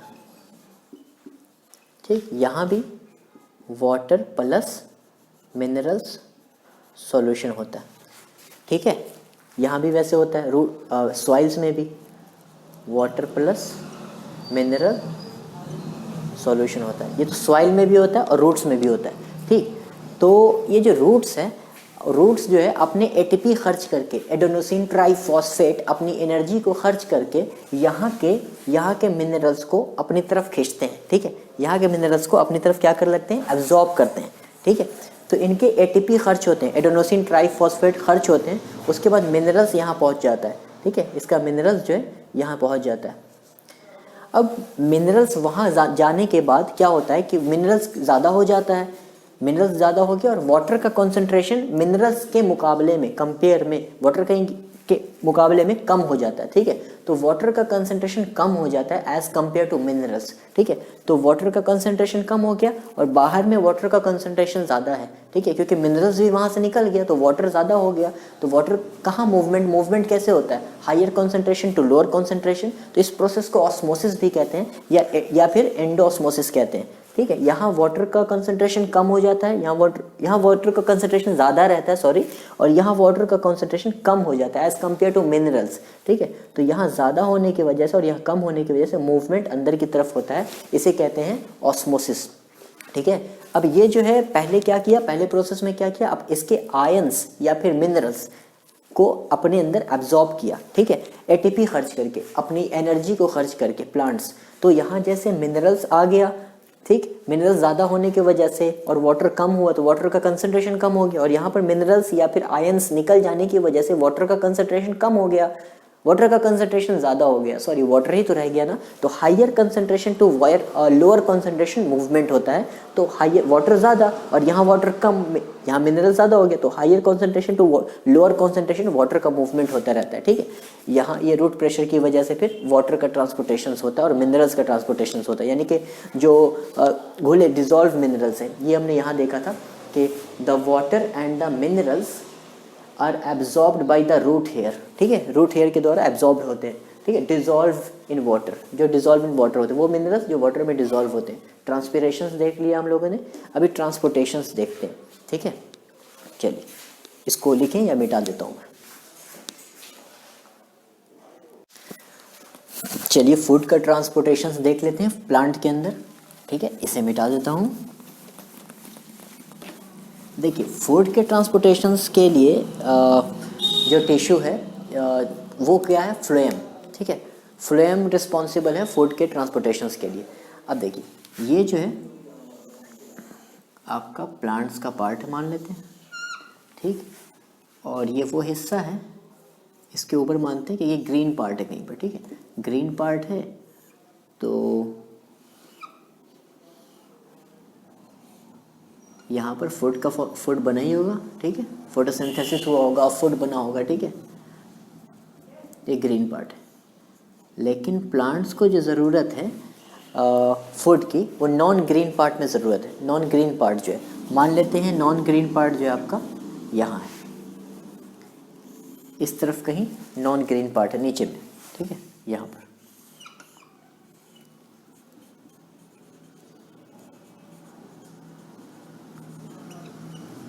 नॉन ग्रीन पार्ट्स है प्लांट्स का, ठीक है, और यहाँ पर ज़रूरत है फूड की, ठीक है, फूड नीडेड,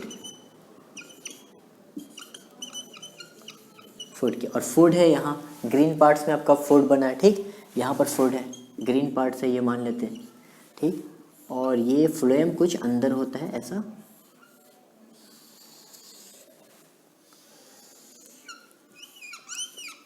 ठीक है, और यहाँ पर आप देखेंगे कि ये फूड, इसे कहते हैं, जो फूड होता है ना, इसे सुक्रोज कहते हैं,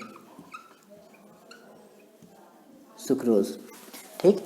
प्लांट्स अपनी एनर्जी को खर्च करके, प्लांट्स अपनी एनर्जी को खर्च करके यहाँ से यहाँ मूवमेंट करवाता है, किसका भाई, फूड का, ठीक है, अपने एटीपी को खर्च करके, एडेनोसिन ट्राइफॉस्फेट को खर्च करके। तो पहला जो आपका वो है इसे मिटा देता हूँ, ठीक है, पहला स्टेप जो होता है आपका वो ये है कि यहाँ पर एक्टिव मूवमेंट हुआ है, क्योंकि एडेनोसिन ट्राइफॉस्फेट खर्च करके प्लांट ने फूड का ट्रांसपोर्टेशन किया है, कहाँ पर भाई, फ्लोएम में किया है, ठीक। तो पहला जो हुआ है वो क्या है, एक्टिव ट्रांसपोर्टेशन कहते हैं इसको, एक्टिव ट्रांसपोर्टेशन ऑफ किस चीज़ का एक्टिव ट्रांसपोर्टेशन हुआ, सुक्रोज का हुआ, ठीक, एक्टिव ट्रांसपोर्टेशन ऑफ सुक्रोज,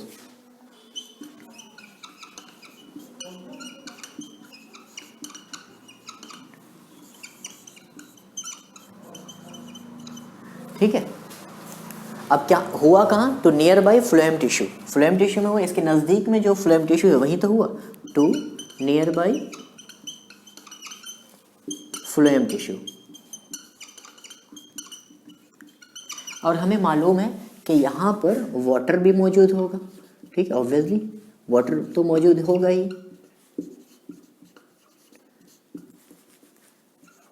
ये मैं W लिख दे रहा हूँ, ठीक है, और वाटर यहाँ भी मौजूद होगा, ये जाइलम है, ठीक है, ये हिस्सा जो है वो है जाइलम, और ये जो है ये है फ्लोएम, राइट। तो यहाँ से सुक्रोज की एंट्री हुई, ठीक है, एस सुक्रोज, सुक्रोज की एंट्री हो जाने की वजह से वाटर का जो कंसंट्रेशन है वो थोड़ा कम हो जाएगा पहले के मुकाबले में, पहले के कंपैरिजन में, ठीक है, तो वाटर का कंसंट्रेशन कम हो गया, ठीक है। तो यहाँ पर से दूसरा स्टेप क्या होता है कि ये जो जाइलम है, इस जाइलम से वाटर यहाँ से फिर अंदर की तरफ जाता है, ये वाटर का कंसंट्रेशन कम हो जाता है और सुक्रोज अवेलेबल। तो फिर दूसरा स्टेप क्या है कि वाटर जो है दूसरे स्टेप में जाइलम से अंदर की तरफ जाता है वाटर, ठीक है। सेकंड क्या होता है, मूवमेंट ऑफ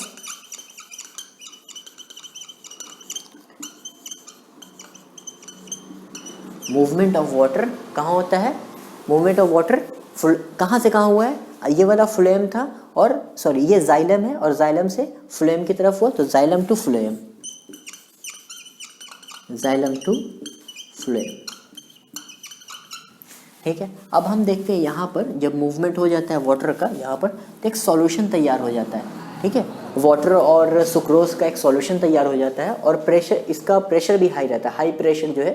ठीक है, और यहाँ पर सॉल्यूशन तो है नहीं, तो लो प्रेशर एरिया क्रिएट हो जाता है। ठीक है, यहाँ पर हाई प्रेशर, यहाँ पर लो प्रेशर। ठीक, तो higher pressure to lower pressure movement फिर स्टार्ट हो जाता है, ये पूरा सॉल्यूशन नीचे की तरफ मूवमेंट स्टार्ट। ठीक, यहाँ पर जो पहले वाला था कि वाटर जो अंदर की तरफ गया वो ऑस्मोसिस कहलाता है, यानी कि सेकंड स्टेप, सेकंड ये जो है ऑस्मोसिस। ठीक है, यानी कि higher concentration to lower concentration की तरफ जो मूवमेंट हुआ वाटर का वो तो ऑस्मोसिस ही कहलाता है। तो यहाँ पर वाटर का कॉन्सेंट्रेशन कम हो गया, जाइलम में वाटर का कॉन्सेंट्रेशन ज़्यादा था फ्लोएम के मुकाबले में, फ्लोएम के कंपैरिजन में, तो फ्लोएम से जाइलम की तरफ मूवमेंट हो गया वाटर का, ये ऑस्मोसिस कहलाया। अब ये सॉल्यूशन का प्रेशर ज़्यादा हो गया और नीचे लो प्रेशर एरिया क्रिएट हो गया, तो higher pressure to lower pressure यहाँ पर मूवमेंट आ जाता है, ये सॉल्यूशन यहाँ आ जाता है। तो जब यहाँ पर आता है तो सुक्रोज जो है, सुक्रोज यहाँ अवेलेबल कम है। ठीक है, सुक्रोज का भी प्रेशर यहाँ पर कॉन्सेंट्रेशन ज़्यादा है, तो सुक्रोज फिर है मूव कर जाता है कहाँ पर, जहाँ पर आपका फूड की ज़रूरत है। ठीक है, यानी कि यहाँ पर जहाँ पर फूड की ज़रूरत है यहाँ पर पहुँच जाता है। ठीक है, तो ये मूवमेंट कहलाता है आपका डिफ्यूजन। ठीक है, तो बस इतनी सी बात थी। फूड का जो ट्रांसपोर्टेशन है इस तरह से होता है, वाटर और मिनरल्स का ट्रांसपोर्टेशन हमने देख लिया। अब एक सेपरेट वीडियो बना दूंगा जिसमें हम बात कर लेंगे इसकी, आप कमेंट करेंगे तब, अगर आपको चाहिए सेपरेट वीडियो एक्सक्रीशन पर तो आप ज़रूर कमेंट करें, इस पर वीडियो बनेगी। और अभी के लिए इतना ही, थैंक यू सो मच। अगर वीडियो पसंद आई है तो चैनल को सब्सक्राइब कर दें। Thank you so much.